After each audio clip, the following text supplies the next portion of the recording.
Hello, hi. Seeds of Prosperity. This is the next episode in our series of Mata Mantri.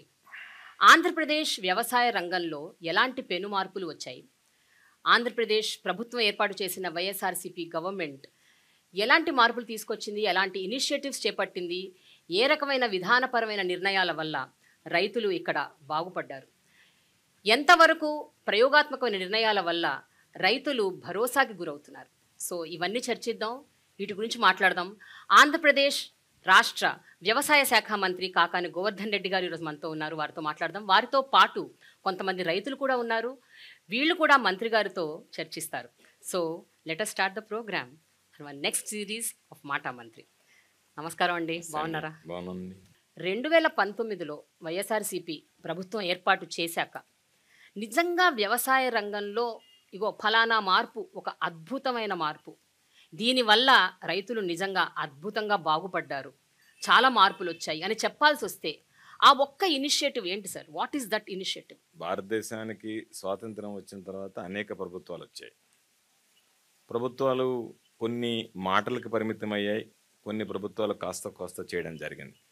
అయితే రైతు అనేటువంటి వాడు తన సమస్యల గురించి చర్చించుకోవడానికి కానీ, తనకేదన్నా సందేహాలు నివృత్తి చేసుకునేదానికి కానీ రచ్చబండల మీదనో మరెక్కడనో కూర్చొని మాట్లాడడం తప్ప, రైతు అనేవాడు నేను ఎక్కడికి వెళ్ళాలనేటువంటిది సందిగ్ధావస్థలో ఉన్నటువంటి నేపథ్యంలో జగన్మోహన్ రెడ్డి గారు ముఖ్యమంత్రి అయిన తర్వాత ప్రతి గ్రామ సచివాలయ పరిధిలో ఒక రైతు భరోసా కేంద్రాన్ని ఏర్పాటు చేయడం జరిగింది. రైతు భరోసా కేంద్రం అనేటువంటిది ఈ దేశంలోనే కాకుండా ప్రపంచంలో అనేక దేశాలని ఈరోజు ఆకర్షించేటువంటి అత్యద్భుతమైనటువంటి పథకం. కాబట్టి అభివృద్ధి సంక్షేమం అనేటువంటిది కాకుండా రైతులకు సంబంధించినటువంటి రైతు అభివృద్ధి కోసం సంస్కరణలను తీసుకొచ్చినటువంటి మొట్టమొదటి ముఖ్యమంత్రిగా ఆంధ్ర రాష్ట్ర చరిత్రలో జగన్మోహన్ రెడ్డి గారి పేరు చెప్పుకోవాల్సినటువంటి పరిస్థితి.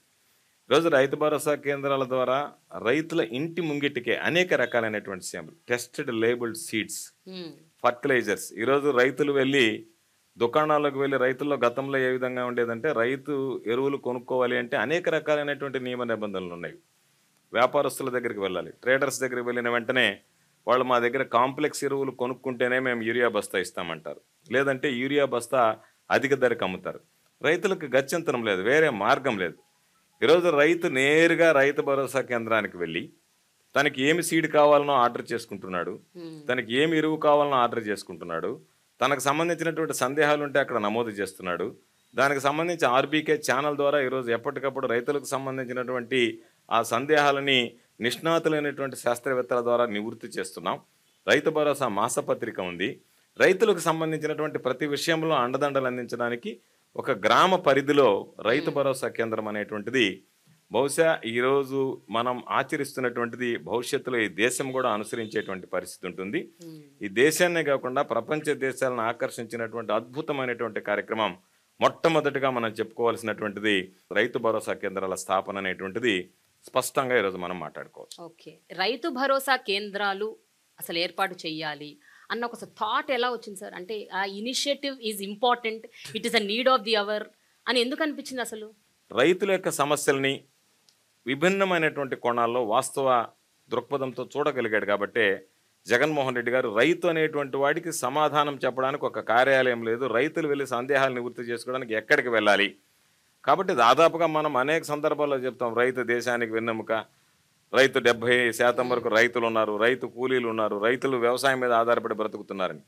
అటువంటి వ్యక్తులకు సంబంధించి వాళ్ళకు ఉన్నటువంటి సమస్యల పరిష్కరణకి ఏదైనా ఒక కార్యాలయం ఉండాలని ఒక సచివాలయ వ్యవస్థ తీసుకురావడంలోనే ఆయన విద్య, వైద్యం, వ్యవసాయం ఈ మూడు కేంద్ర బిందువులుగా ఆయన ఏర్పాటు చేసుకుని ప్రజలకు సంబంధించినటువంటి దాంట్లో రైతాంగానికి సంబంధించి ఎక్కడ సమస్యలు ఉండకూడదు అనేటువంటితో ఈరోజు రైతు భరోసా కేంద్రాలకు వెళ్తే ఆశ్చర్యం, సాధారణంగా ఉండేటువంటి రైతు నేరుగా కియోస్కో దగ్గరికి వెళ్ళి ఎవరిని అడగాల్సినటువంటి అవసరం లేకుండా తనకు కావాల్సినటువంటి ఫర్టిలైజర్ బుక్ చేసుకుంటాడు, ఫోన్పే చేస్తాడు, వెళ్ళిపోతాడు. వారం రోజుల లోపలనే ఆ రైతుకు సంబంధించినటువంటి ఆ ఎరువులు కానీ ఏదైనా సరే రైతు భరోసా కేంద్రాలకు దిగుమతి చేసుకుని ఇంటి ముంగిటే వాళ్ళు బయటకు వెళ్లాల్సినటువంటి పనే లేకుండా, గ్రామం గడప దాటి వెళ్లాల్సినటువంటి అవసరమే లేకుండా ఈరోజు అన్ని రకాలైనటువంటి సేవలు రైతు భరోసా కేంద్రాల ద్వారా అందించడం అనేటువంటి ఒక అద్భుతమైనటువంటి పథకం. నిజంగా జగన్మోహన్ రెడ్డి గారిని ఒక్క మాటలో చెప్పాలంటే ఈ రాష్ట్రాన్ని పరిపాలించినటువంటి అంతమంది ముఖ్యమంత్రుల కన్నా కూడా జగన్మోహన్ రెడ్డి గారు రైతుల వాస్తవ దృక్పథంతో చూడగలిగాడని చెప్పడానికి రైతు భరోసా కేంద్రాలను ఏర్పాటు చేయడం, రైతు భరోసా కేంద్రాలు పనిచేయడం అనేటువంటిది ప్రధానంగా ఈరోజు మనం మాట్లాడుకోవాల్సినటువంటి సార్, ఈ శాఖ మంత్రిగా రైతుల నుండి మీరేం వింటున్నారు? వాళ్ళు మీతో ఏం చెప్తున్నారు? వాళ్ళకి ఎంత సంతృప్తికరంగా ఉంది? ఈ రాష్ట్రం మీద 10,778 రైతు భరోసా కేంద్రాలు ఉన్నాయి. అయితే రైతు భరోసా కేంద్రం అంటే వన్ స్టాప్ సొల్యూషన్. అంటే విత్తనం దగ్గర నుంచి విక్రయం వరకు రైతులకు సంబంధించి విత్తనం ఏదైతే ఉందో, నకిలీ విత్తనాలు కానీ మరొక దాని రైతు మోసపోకుండా టెస్టెడ్ అండ్ లేబుల్డ్ మనం టెస్ట్ చేసి ప్రయోగశాలలో పరీక్షించి నిర్ధారించుకున్నటువంటి ఉత్పాదకాలనే ఈరోజు అక్కడికి మనం అందిస్తున్నాం. ఈరోజు ఎవరైతే రైతులు ఉన్నారో వాళ్ళని గుర్తించి వాళ్ళకి ఆర్థిక సహాయం అందించడం, వాళ్ళకి అవసరమైనటువంటి ఎరువులు అందించడం, పురుగు మందులు అందించడం, వాటితో పాటు రైతులు ధాన్యాన్ని పండించిన తర్వాత, రైతులు పంట వేసుకున్న తర్వాత పారదర్శకంగా ఏ రైతు ఏ పంట వేసుకున్నాడు అనేటువంటి దానికి ఈ క్రాప్ బుకింగ్ చేయడం. ఈ క్రాప్ బుకింగ్ ఆధారంగా రైతులకు ఏదైనా నష్టం జరిగినా, పంట దిగుబడి వచ్చినా మనకు ప్రధానమైనటువంటిది ఈ క్రాప్ బుకింగ్. బహుశా ఇది డిజిటల్ అగ్రికల్చర్ అనేటువంటిది ఈ దేశంలో ఎక్కడా లేనటువంటిది.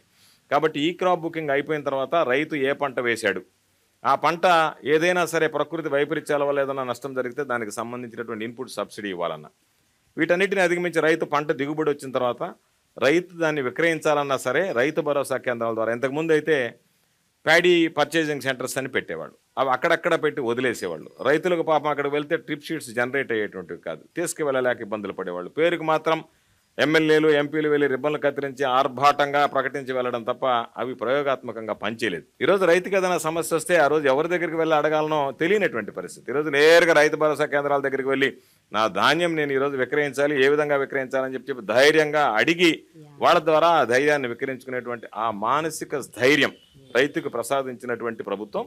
కాబట్టి తప్పనిసరిగా రైతు భరోసా కేంద్రాల్లో విత్తనం నుంచి విక్రయం వరకు అనేక రకాలైనటువంటి సేవలను ఈరోజు మనం అందజేస్తున్నాం. గ్లోబల్ వార్మింగ్, క్లైమేట్ చేంజ్, ఈ ప్రకృతి వైపరీత్యాలు, వాతావరణంలో పెను మార్పులు, అసలు వర్షాలు ఎప్పుడు పడతాయి ఎప్పుడు పడవు తెలియని ఒక పరిస్థితులు, ఈ మీ హయాంలోనే 2 సైక్లోన్లు వచ్చాయి. అంటే ఇలాంటి ఒక అనిశ్చితిగా ఉన్న పరిస్థితుల మధ్య ఈ నేపథ్యంలో మీరు రైతు భరోసా కేంద్రాలు పెట్టినప్పటికీ కూడా ఎంతవరకు అవి నిజంగా ఫలితాలను ఇస్తాయండి? అంటే when you don't know what is happening next minute. రైతులు మోస పద్ధతిలోనే ఉండకూడదు, రైతులకు సంబంధించి అన్ని విషయాల మీద అవగాహన కల్పించాలనేటువంటి లక్ష్యంతో ఈరోజు క్లైమేట్ స్మార్ట్ అగ్రికల్చర్, అదేవిధంగా క్లైమేట్ రెసిలియంట్ టెక్నాలజీస్ ఇది తీసుకొచ్చి దీని ద్వారా ఉన్నటువంటి వాతావరణ పరిస్థితులకి అనుగుణంగా తట్టుకుని నిలబడగలిగేటువంటి వంగడాలను తయారు చేస్తున్నాం. ఈరోజు ఆచార్య ఇంజనీరింగ్ అగ్రికల్చర్ యూనివర్సిటీ ద్వారా చీడపీడలకు కానీ ఏదైనా ప్రకృతి వైపరీత్యాలకు కానీ వీలైనంత వరకు తట్టుకుని నిలబడగలిగేటువంటి వాటిని తయారు చేస్తున్నాం. అదేవిధంగా వాళ్ళకి సంబంధించినటువంటి టెక్నాలజీ, భూసారం ఇవన్నిటి మీద కూడా దృష్టి పెడుతున్నాం. వీటన్నిటితో పాటు టెక్నాలజీ అందించి రైతులకి ఎక్కడన్నా ఏదన్నా ఇబ్బంది జరిగితే ముందు తీసుకోవాల్సినటువంటి జాగ్రత్తలు, రైతులకు సంబంధించి ఈ భూమిలో ఎటువంటి మనం పంటలు వేస్తే ఆ పంటలు అన్నిటికీ తట్టుకొని నిలబడగలుగుతాయి అనేటువంటిది. అంటే 2 ఒకసారి కరువు వర్షాభావ పరిస్థితులు రావచ్చు, వరదలు రావచ్చు. వర్షాభావ పరిస్థితులు వచ్చినా, వరదలు వచ్చినా భూమి సారవంతాన్ని బట్టి ఎటువంటివి తట్టుకోగలమనేటువంటి దాని మీద. అదేవిధంగా ఈరోజు మనం తీసుకొచ్చినటువంటి ఒక గొప్ప కాన్సెప్ట్, 1,00,000 మంది రైతులతో గ్రామ స్థాయి నుంచి రాష్ట్ర స్థాయి వరకు అగ్రికల్చరల్ అడ్వైజరీ కమిటీస్ని ఏర్పాటు చేశాం. దాని ద్వారా వాళ్ళ గ్రామాలకు సంబంధించి ఏమి పంటలు పండించుకోవచ్చు, ఏ విధంగా చేసుకోవచ్చు అనేటువంటి దాని మీద అవగాహన కల్పించాం. ఇది ఒక పార్ట్. సెకండ్ పార్ట్కి వచ్చేటప్పటికి మనం ఒకవేళ ఏదైనా ప్రకృతి వైపరీత్యాల వల్ల నష్టపోతే ఆ రైతులను ఆదుకోవాలనేటువంటి ఉద్దేశంతో ముఖ్యమంత్రి గారు వెంటనే రైతు భరోసా కేంద్రాలకు ఒకవేళ నారు మళ్ళు దెబ్బతింటే 80% సబ్సిడీతో విత్తనాలు సరఫరా చేస్తున్నాం. ఒకవేళ ఏదైనా రైతుల పంట నష్టపోతే ఏదైతే ఇన్పుట్ సబ్సిడీ ఉందో, గత ప్రభుత్వాల్లో చూస్తే వేలాది కోట్ల రూపాయలు బకాయిలు పెట్టారు రైతులకు సంబంధించి. బకాయిలు చెల్లించకుండానే ప్రభుత్వాలు దిగిపోయినటువంటి నేపథ్యం ఉంది. ఈరోజు ఆ విధంగా కాకుండా ఆ సీజన్ ముగిసే లోపల, ఖరీఫ్లో ఏదైనా కనుక ప్రకృతి వైపరీత్యాలు ఏర్పడితే ఖరీఫ్ సీజన్ ముగిసే లోపల, రబీలో ఏదైనా ప్రకృతి వైపరీత్యం ఏర్పడితే రబీ సీజన్ ముగిసే లోపల, ముఖ్యమంత్రి గారు తీసుకున్నటువంటి నిర్ణయం ఆ ఆర్థిక సంవత్సరంలో కదా ఆ సీజన్ ముగిసే లోపలనే రైతులకు జరిగినటువంటి నష్టపరిహారాన్ని వాళ్ళకి జమ చేసేటువంటి విధంగా వాళ్ళ ఖాతాలో ఆ నష్టపరిహారాన్ని పంపిణీ చేసేటువంటి విధంగా చర్యలు చేపట్టాం. ప్రకృతి వైపరీత్యాన్ని మనం ఆపలేం, కానీ ప్రకృతి వైపరీత్యాలు సంభవించినప్పుడు ఏ విధంగా మనం స్పందించగలిగాం, వాటిని నివారించడానికి రైతులు నష్టపోకుండా ఎటువంటి చర్యలు తీసుకోగలుగుతున్నాం అనేటువంటి దాని మీద దృష్టి పెట్టాం. తప్పనిసరిగా రాబోయేటువంటి రోజుల్లో వాటన్నిటిని అధిగమించేటువంటి విధంగా కూడా చర్యలు తీసుకోవడం జరుగుతుంది. జీరో బడ్జెట్ న్యాచురల్ ఫార్మింగ్ అన్న ఒక ప్రక్రియని గత ప్రభుత్వం తీసుకొచ్చింది. అంటే వాళ్ళే ఫస్ట్ ఇనిషియేట్ చేశారు అన్నది విన్నాం. అయితే మీ ప్రభుత్వం వచ్చాక దాన్ని పూర్తిగా ఇగ్నోర్ చేసింది, నెగ్లెక్ట్ చేసిందని ఒక ఆరోపణ ఉంది. Zero budget natural farming is not cup of tea of YSRCP government అన్న ఒక పెద్ద ఆరోపణని మీరు ఏ రకంగా దానికి రెస్పాండ్ అవుతారండి? Is it really true? Zero budget natural farming అనేటువంటిది గత ప్రభుత్వంలో ఏర్పాటు చేసిన దాని మీద అది ప్రారంభ దశలోనే ఉన్నటువంటి నేపథ్యం తప్ప దాంట్లో పురోగతి పెద్దగా మనం చూడలేదు. 2019లో జగన్మోహన్ రెడ్డి గారు ముఖ్యమంత్రి అయిన తర్వాత వ్యవసాయం అనుబంధ రంగాల మీద ఏ విధంగా అయితే దృష్టి పెట్టాడో ఈరోజు మనం దాన్ని కమ్యూనిటీ న్యాచురల్ ఫార్మింగ్ అని పిలుస్తున్నాం. అంతకుముందు జీరో బేస్డ్ న్యాచురల్ ఫార్మింగ్ అంటారు. దాదాపుగా 14 రాష్ట్రాలకి ఈరోజు ఆంధ్ర రాష్ట్రం దాని మీద అవగాహన కల్పిస్తుంది. ఏ విధంగా చేయాలని మనకున్నటువంటి 29 రాష్ట్రాల్లో 14 రాష్ట్రాలు మన అధికారుల్ని మన యంత్రాంగాన్ని పిలిచి మీరు మాకు అవగాహన కల్పించండి అని చెప్పి అడిగేటువంటి పరిస్థితి. ఈ ప్రపంచంలో 42 దేశాలు. మరి అంటే ఇలాంటి ఒక పరిస్థితి ఉన్నప్పుడు ఇంత పెద్ద ఆరోపణ ఎందుకు వచ్చింది సార్? అంటే అది అంటే ఒక బిలీవబుల్ ఆరోపణ లాగుంది అది. అంటే మనము ఉన్నటువంటిది ఏమిటంటే జగన్మోహన్ రెడ్డి గారి దగ్గర ప్రచారం తక్కువ, పనితనం ఎక్కువ. కాబట్టి మనం ప్రతి విషయాన్ని ప్రచారం చేయడమో దాన్ని ప్రచారంలో ఉధృతంగా తీసుకువెళ్ళాలనేటువంటి ఆలోచన లేదు. వాస్తవానికి ఎవరైతే లబ్ధిదారులు ఉన్నారో వాళ్ళకి లబ్ధి చేకూరిస్తే చాలు, ఈ సమాజానికి మొత్తం వీళ్ళకి లబ్ధి చేకూర్చామని తెలియజెప్పాల్సినటువంటి అవసరం లేదనేటువంటిది ఏదైతే ఉందో ఆయన దృక్పథం. అందులో భాగంగా మనం పబ్లిసైజ్ చేసుకోకపోవచ్చు, కానీ వాస్తవానికి చూస్తే ఈరోజు 42 దేశాలు సంబంధించినటువంటి ప్రతినిధులు మన కమ్యూనిటీ బేస్డ్ నేచురల్ ఫార్మింగ్ సంబంధించి బ్రహ్మాండంగా ఈరోజు వచ్చాయి. ఈరోజు గర్వంగా చెప్పాల్సినటువంటి అంశం ఏమిటంటే చాలామంది జర్మన్కి సంబంధించినటువంటి కంపెనీస్ కానీ కేఎఫ్డబ్ల్యూ లాంటి సంస్థలు కానీ వీళ్ళందరూ ముందుకొచ్చి ఈరోజు మనకు కొంత రుణ సదుపాయం కల్పిస్తున్నారు. కొంతమంది గ్రాంట్ రూపంలో ఈరోజు మనకి ఇస్తున్నారు. దానికి సంబంధించి వాళ్ళు ఎవరొచ్చినా సరే మేము ఆంధ్ర రాష్ట్రానికి సంబంధించినటువంటి ఏదైతే ఈ ప్రకృతి వ్యవసాయం మీద ఆంధ్ర రాష్ట్రం దృష్టి పెడుతుందో దాన్ని మా దేశాల్లో కూడా విస్తరింపదేశం, మా దేశాల్లో కూడా ప్రారంభిస్తామని చెప్పి వాళ్ళు ఉత్సాహం చూపించడం, ఈరోజు వాళ్ళందరూ రావడం, ఎక్కడ లేనటువంటి విధంగా ఈరోజు మనం పులివెందుల్లో ఇడుపులపాయలో ఫార్మర్ సైంటిస్ట్ అనేటువంటి ఒక కార్యక్రమం ఏర్పాటు చేసాం. రైతే శాస్త్రవేత్త అని నమ్మినటువంటి ప్రభుత్వం కాబట్టి వాళ్ళకి కమ్యూనిటీ బేస్డ్ న్యాచురల్ ప్రోగ్రామ్ మీద ఒక కోర్స్ పెట్టాం. దాని ప్రకారం ట్రైనర్స్ వెళ్ళడం, చెప్పడం, ఈరోజు ఎక్కడన్నా వెళ్తే అన్ని వైపరీత్యాలకు తట్టుకొని నిలబడేటువంటి విధంగా ఈరోజు విస్తరించాం. దాదాపుగా 3600 రైతు భరోసా కేంద్రాల పరిధిలో ఈరోజు మన కమ్యూనిటీ న్యాచురల్ ఫార్మింగ్ కింద ప్రకృతి వ్యవసాయం చేసేటువంటి రైతులు ఉన్నారు. ఈరోజు వాళ్ళంతా వాళ్ళకి జరిగేటువంటి అవగాహన ప్రకారం అది విస్తరిస్తుంది. రాష్ట్ర ప్రభుత్వం అన్ని విధాలా చేయూతనిస్తుంది. అందువల్ల ఈరోజు వ్యాప్తి చెందినట్టుగా, వృద్ధి చెందినట్టుగా ప్రపంచానికే ఈ కమ్యూనిటీ బేస్డ్ న్యాచురల్ ప్రోగ్రాంలో ఆంధ్ర రాష్ట్రం ఆదర్శంగా నిలిచేటువంటి పరిస్థితి. ఎప్పుడు ఏ సందర్భంలో ఎక్కడ కూడా కనీసం మీరు ఒక వ్యవసాయ శాఖ మంత్రిగా కూడా ఎందుకు ఎప్పుడు ఈ విషయాన్ని ప్రస్ఫుటంగా ఏ స్టేజ్ మీద కూడా చెప్పలేదు? మనం ఎప్పుడైతే ఏపీసీఎన్ఎఫ్ని ఉధృతం చేసామో కొంతమంది చెప్పారు ఇది మరో శ్రీలంకలాగా తయారు చేయడానికి వీళ్ళు ప్రయత్నం చేస్తున్నారు ఆంధ్ర రాష్ట్రాన్ని. అంటే ఏ విధంగా ఉంది అంటే మనం ఏపీసీఎన్ఎఫ్ మీద ప్రకృతి వ్యవసాయం మీద దృష్టి పెడితే ఏమో వీళ్ళు మరో శ్రీలంక చేస్తారా అంటారు. దాన్ని మనము ఏ విధంగా చేస్తున్నా దీన్ని మీరు పట్టించుకోలేదు అని అంటారు. పట్టించుకుంటే దానికంటే విపరీతమైనటువంటి ధోరణి, విపరీతమైనటువంటి అర్థాలు, దానికి ఏదో ఒక విధంగా వక్ర భాష్యం చెప్పడం అనేటువంటివి ఈరోజు దానిలో భాగంగా చేసేటువంటి విమర్శలు తప్ప ఇది వాస్తవానికి సత్యదూరమైనటువంటి విమర్శలను స్పష్టంగా చెప్పగలిగేటువంటి అంశం ఈరోజు ఆంధ్ర రాష్ట్రం చేపడుతున్నటువంటి ప్రకృతి వ్యవసాయానికి సంబంధించినటువంటి అంశం. ఓకే, రైతు సంఘాలు, రైతు ఉద్యమాలు ఇవన్నీ మనం చాలా చూసాం. అంటే అసలు మన బేసిసే ఈ ఉద్యమాలు అన్నవే అసలు రైతుల నుంచి వచ్చాయని అంటారు, రకరకాల ఉద్యమాలు. అలాంటివి ఈ మధ్యకాలంలో కూడా రీసెంట్గా ఫార్మ్ లాస్ మీద వచ్చిన ఉద్యమాలను, చట్టాలను కూడా వ్యతిరేకిస్తూ ఉద్యమం అసలు ఎక్కడి దాకా చేశారండి. దేశవ్యాప్తంగా ఉద్యమం చేసి దాన్ని మొత్తానికి సాధించారు. రైతులు సాధించని దాన్ని ఏం లేదు, వాళ్ళు ఉద్యమానికి కూర్చున్నారంటే వాళ్ళు ఏదైనా చేస్తారు అని అంటారు. కానీ చాలా ప్రాంతాల్లో ఈవెన్ ఇంక్లూడింగ్ ఆంధ్రప్రదేశ్ రాష్ట్రం అలా చాలా రాష్ట్రాల్లో ఇప్పటికీ కూడా ఈ రోజుల్లో ఒక కుల ప్రాతిపదికన, ఒక క్యాస్ట్ బేసిస్ మీద రైతులని విభజించి పాలించు టైప్లో నడుస్తోంది అన్నది ఒక పెద్ద ఒక అలిగేషన్ ఉంది sir. Which ever is the government, మీరు దాన్ని ఏ రకంగా స్వీకరిస్తారండి? దాన్ని ఒప్పుకుంటారా, ఒప్పుకోరా, ఏమంటారు? లేదు, ఎందుకంటే ఆంధ్ర రాష్ట్రం దగ్గరికి వచ్చేటప్పటికి ధనిక రైతులను వదిలేస్తే, అంటే ల్యాండ్ లార్డ్స్ బాగా సమృద్ధిగా ఉన్నటువంటి వాళ్ళని వదిలేస్తే, మధ్య చిన్న తరగతి రైతులకు సంబంధించి స్మాల్ అండ్ మార్జినల్ ఫార్మర్స్ విషయంలో ఒకే విధమైనటువంటి దృష్టి పెట్టి వాళ్ళందరికీ కూడా ఏదో ప్రభుత్వం ద్వారా అందించేటువంటివి irrespective of the caste, irrespective of the community మనం అందజేస్తున్నాం.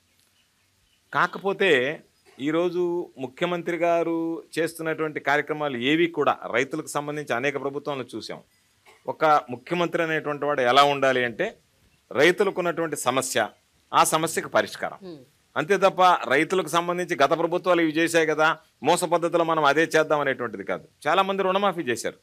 ముఖ్యమంత్రి గారు స్పష్టంగా చెప్పాడు, మనం అధికారంలోకి వస్తే రైతు భరోసా కింద అందరికీ ఏదైతే ఉన్నారో మామూలుగా చిన్న మధ్యతరగతి కుటుంబాల రైతులకు సంబంధించి ఉన్నారో వాళ్ళందరికీ కూడా మనం దాదాపుగా ఒక 12,500 4 విడతల్లో 50,000 ఇస్తా ఉన్నాం. అధికారంలోకి వచ్చాం. చెప్పినటువంటి వాగ్దానాలని విస్మరించినటువంటి ముఖ్యమంత్రుల్ని చూసాం. చెప్పిన దానికన్నా మిన్నగా ఇస్తున్నటువంటి ముఖ్యమంత్రిని జగన్మోహన్ రెడ్డి గారి రూపంలో చూస్తున్నాం. అడగండి రైతులను ఎంతమంది 12,500 4 విడతల్లో 50,000 ఇస్తానని చెప్పాడు. అధికారంలోకి వచ్చిన తర్వాత రుణమాఫీని నమ్మడం అంటే ఏదైతే సాధ్యమవుతుందో సాధ్యమయ్యేటువంటి మాట ఇవ్వాలి తప్ప సాధ్యం కానటువంటిది ఇచ్చి గత ప్రభుత్వం 87,000 కోట్ల రూపాయల రుణమాఫీ, దానికి సంబంధించి 24,000 కోట్ల రూపాయల వడ్డీ, అంటే 1,11,000 కోట్ల రూపాయలు. వాస్తవంగా ఉన్నటువంటి రుణం 87,000 కోట్లు, 24,000 కోట్లు, 1,11,000 కోట్లు. ముఖ్యమంత్రి జగన్మోహన్ రెడ్డి గారు చాలా మంది రైతులకు తెలిసి ఉంటుంది. 2014 ఎన్నికల్లో పదే చెప్పాడు, ఇది కుదరదు, ఇది జరగదు, ఇది కష్టసాధ్యము అని.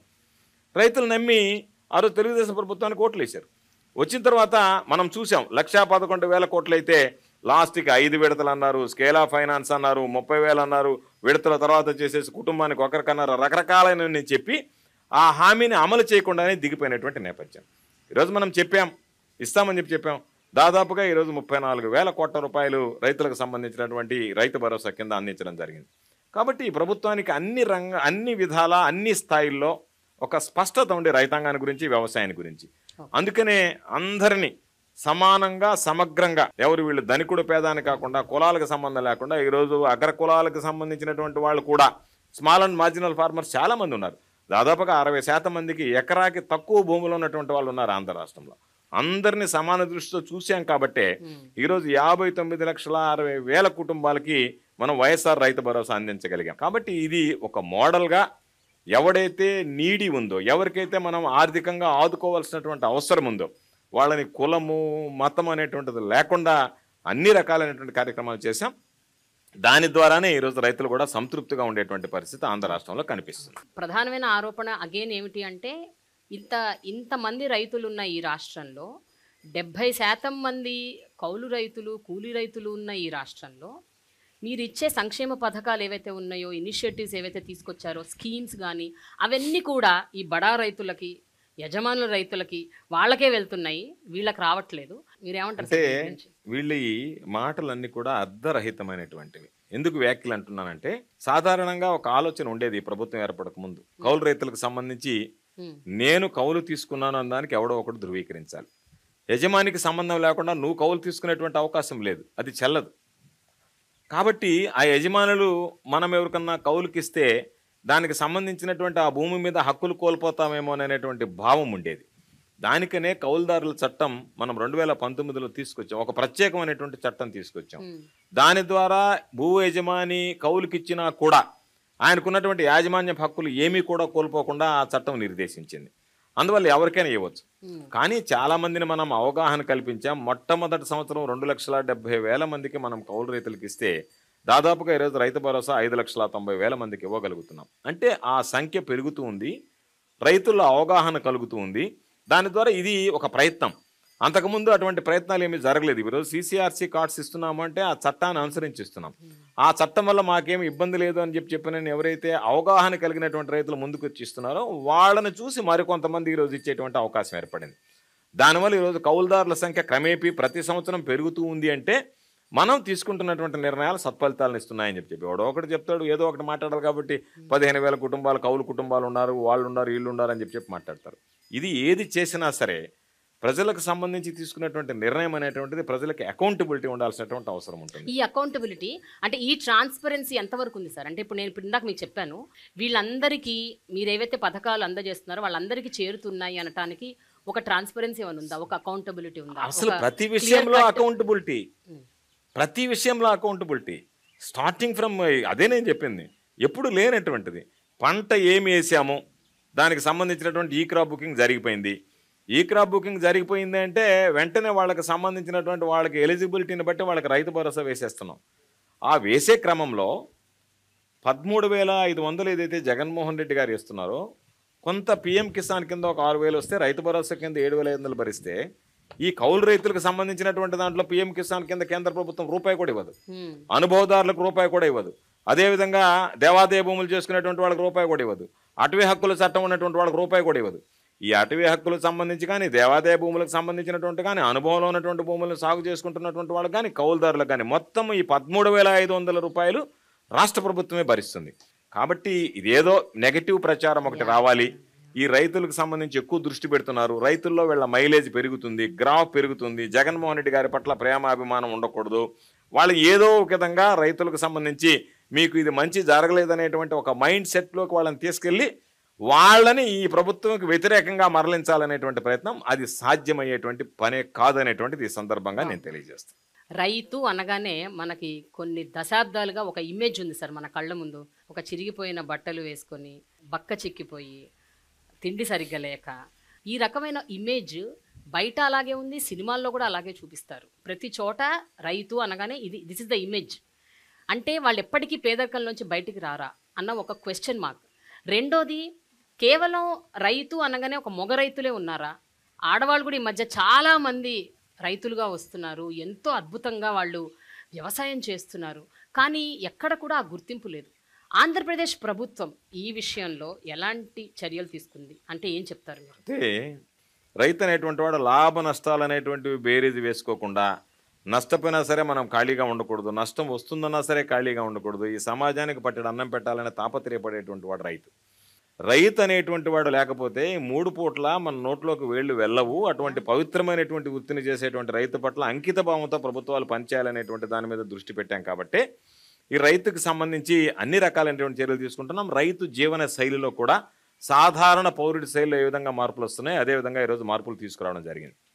మహిళా రైతుల దగ్గరకు వస్తే, ఈరోజు రైతులకి ఏ విధంగా అయితే మనం అన్ని కార్యక్రమాలు నెరవేరుస్తున్నామో, మహిళా రైతుల విషయంలో కూడా మహిళా రైతులకేమి వివక్షత చూపించడం లేదు, మహిళా రైతులు కూడా అన్ని అందిస్తున్నాం. దీనికి తోడుగా ఏదైనా సరే రైతు కుటుంబం నిద్రలేస్తే మహిళ పురుషుడు ఇద్దరు కలిసి వెళ్ళి వ్యవసాయం చేసుకుంటాడు. అందుకనే ఈ ప్రభుత్వం ఏర్పడిన తర్వాత ప్రత్యేకించి రైతులకు సంబంధించినటువంటి ప్రభుత్వ భూములు ఏదన్నా అసైన్మెంట్ పట్టాలు ఇవ్వాలి అంటే ఎవ్వరు కూడా మహిళా రైతుల పేరిట ఇస్తున్నాం తప్ప మగవారి పేరిట ఇవ్వడం లేదు. కాబట్టి ఒక విధంగా మహిళలకి గతంలో కన్నా ఈరోజు ప్రాధాన్యతని ఎక్కువ ఇచ్చాం అనేటువంటిది ధైర్యంగా చెప్పగలిగినటువంటి ప్రభుత్వం మన ప్రభుత్వం. రైతుల ఆర్థిక పరిస్థితి, వాళ్ళ స్థితిగతులు ఎప్పుడు మెరుగుపడతాయండి? రైతుల యొక్క ఆర్థిక పరిస్థితి అనేటువంటిది అనేక మల్టిపుల్ ఫ్యాక్టర్స్, అనేక రకాలైనటువంటి, మనం ముందు మాట్లాడుకున్నట్టుగా తనకున్నటువంటి భూమి యొక్క సారవంతం, తనకున్నటువంటి నీటి లభ్యత, తనకు వచ్చేటువంటి నీరు, తాను పండించేటువంటి పంట, ఆ పంటకు సంబంధించినటువంటి గిట్టుబాటు ధర, ఆ మార్కెటింగ్లో ఆ పంటకు సంబంధించి. కాబట్టి ఇవన్నీ ఫ్యాక్టర్స్ ఉన్నటువంటి పరిస్థితుల్లో రైతులకు సంబంధించి గిట్టుబాటు ధర మనం ముందే మాట్లాడుకున్నట్టుగా గిట్టుబాటు ధర కల్పించాలనేటువంటి ఆలోచనతో కేంద్ర ప్రభుత్వం గిట్టుబాటు ధర ఈరోజు చెప్తుంది. అనేక పంటలకి, ఈరోజు మిర్చికి కానీ, పసుపుకి కానీ, వీటన్నిటికీ కేంద్ర ప్రభుత్వం నోటిఫై చేయనటువంటి పంటలకి, 6 పంటలకి, ఉద్యానవన పంటలకి ఈరోజు జగన్మోహన్ రెడ్డి గారు రైతులకు సంబంధించినటువంటి గిట్టుబాటు ధర కల్పించాం. మార్కెట్ ద్వారా కొనుగోలు చేస్తున్నాం, సివిల్ సప్లైస్ కార్పొరేషన్ ద్వారా కొనుగోలు చేస్తున్నాం. ఈరోజు ఎవరైనా సరే ఈ ధాన్యానికి సంబంధించి కానీ, పంటకు సంబంధించి కానీ రేటు పడిపోతుంది అంటే వెంటనే మార్కెట్ జోక్యం చేసుకుంటున్నాం. రైతుల దగ్గర నుంచి అన్ని పంటలు, ఏ పంట అయితే ఉందో ఆ పంటలు కొనుగోలు చేస్తున్నాం, నష్టాన్ని భరిస్తున్నాం. అన్నిటిని భరించే రోజు రైతులకు అండగా నిలుస్తున్నాం. 3,000 కోట్ల రూపాయల ధరల స్థిరీకరణ నిధి ఏర్పాటు చేశాం. దాని ద్వారా 3,000 కోట్ల రూపాయలు కాదు కదా, ముఖ్యమంత్రి గారు చెప్పేది 6,000 కోట్ల రూపాయలైనా సరే రైతులకు సంబంధించినటువంటి ధాన్యం కొనుగోలులో మీరు వెనకాడకండి అని చెప్పడం జరిగింది. ఈ ఫలితాలన్నిటి వల్ల రైతుల యొక్క జీవన ప్రమాణాలు కానీ, వాళ్ళకు వచ్చేటువంటి లాభాలు కానీ మెరుగుపడుతున్నాయి. కాబట్టి తప్పనిసరిగా రాబోయేటువంటి రోజుల్లో నేను ఆశిస్తున్నా వీటన్నిటిని అధిగమించి రైతు అనేటువంటి వాడు తనకి గిట్టుబాటు ధర పొందడానికి కానీ, పంటలకు సంబంధించినటువంటి మనం ముందు మాట్లాడుకున్నట్టుగా రైతు భరోసా కేంద్రాల ద్వారా అవసరమైనటువంటి తీసుకోవడానికి కానీ ఇబ్బందులు లేకుండా అన్ని రకాల చర్యలు తీసుకున్నాం. దీనిలో ప్రధానమైనటువంటిది ఫ్రీ క్రాప్ ఇన్సూరెన్స్. దేశంలో ఎక్కడ లేనటువంటి విధంగా ఉచిత పంటల బీమా తీసుకొచ్చాం.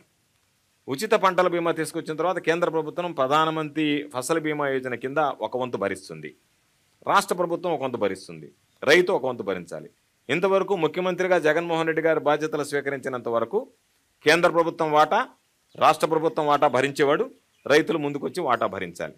కానీ రైతులు చాలామందికి అవగాహన లేదు. ఎంతమందికి ఇచ్చారు?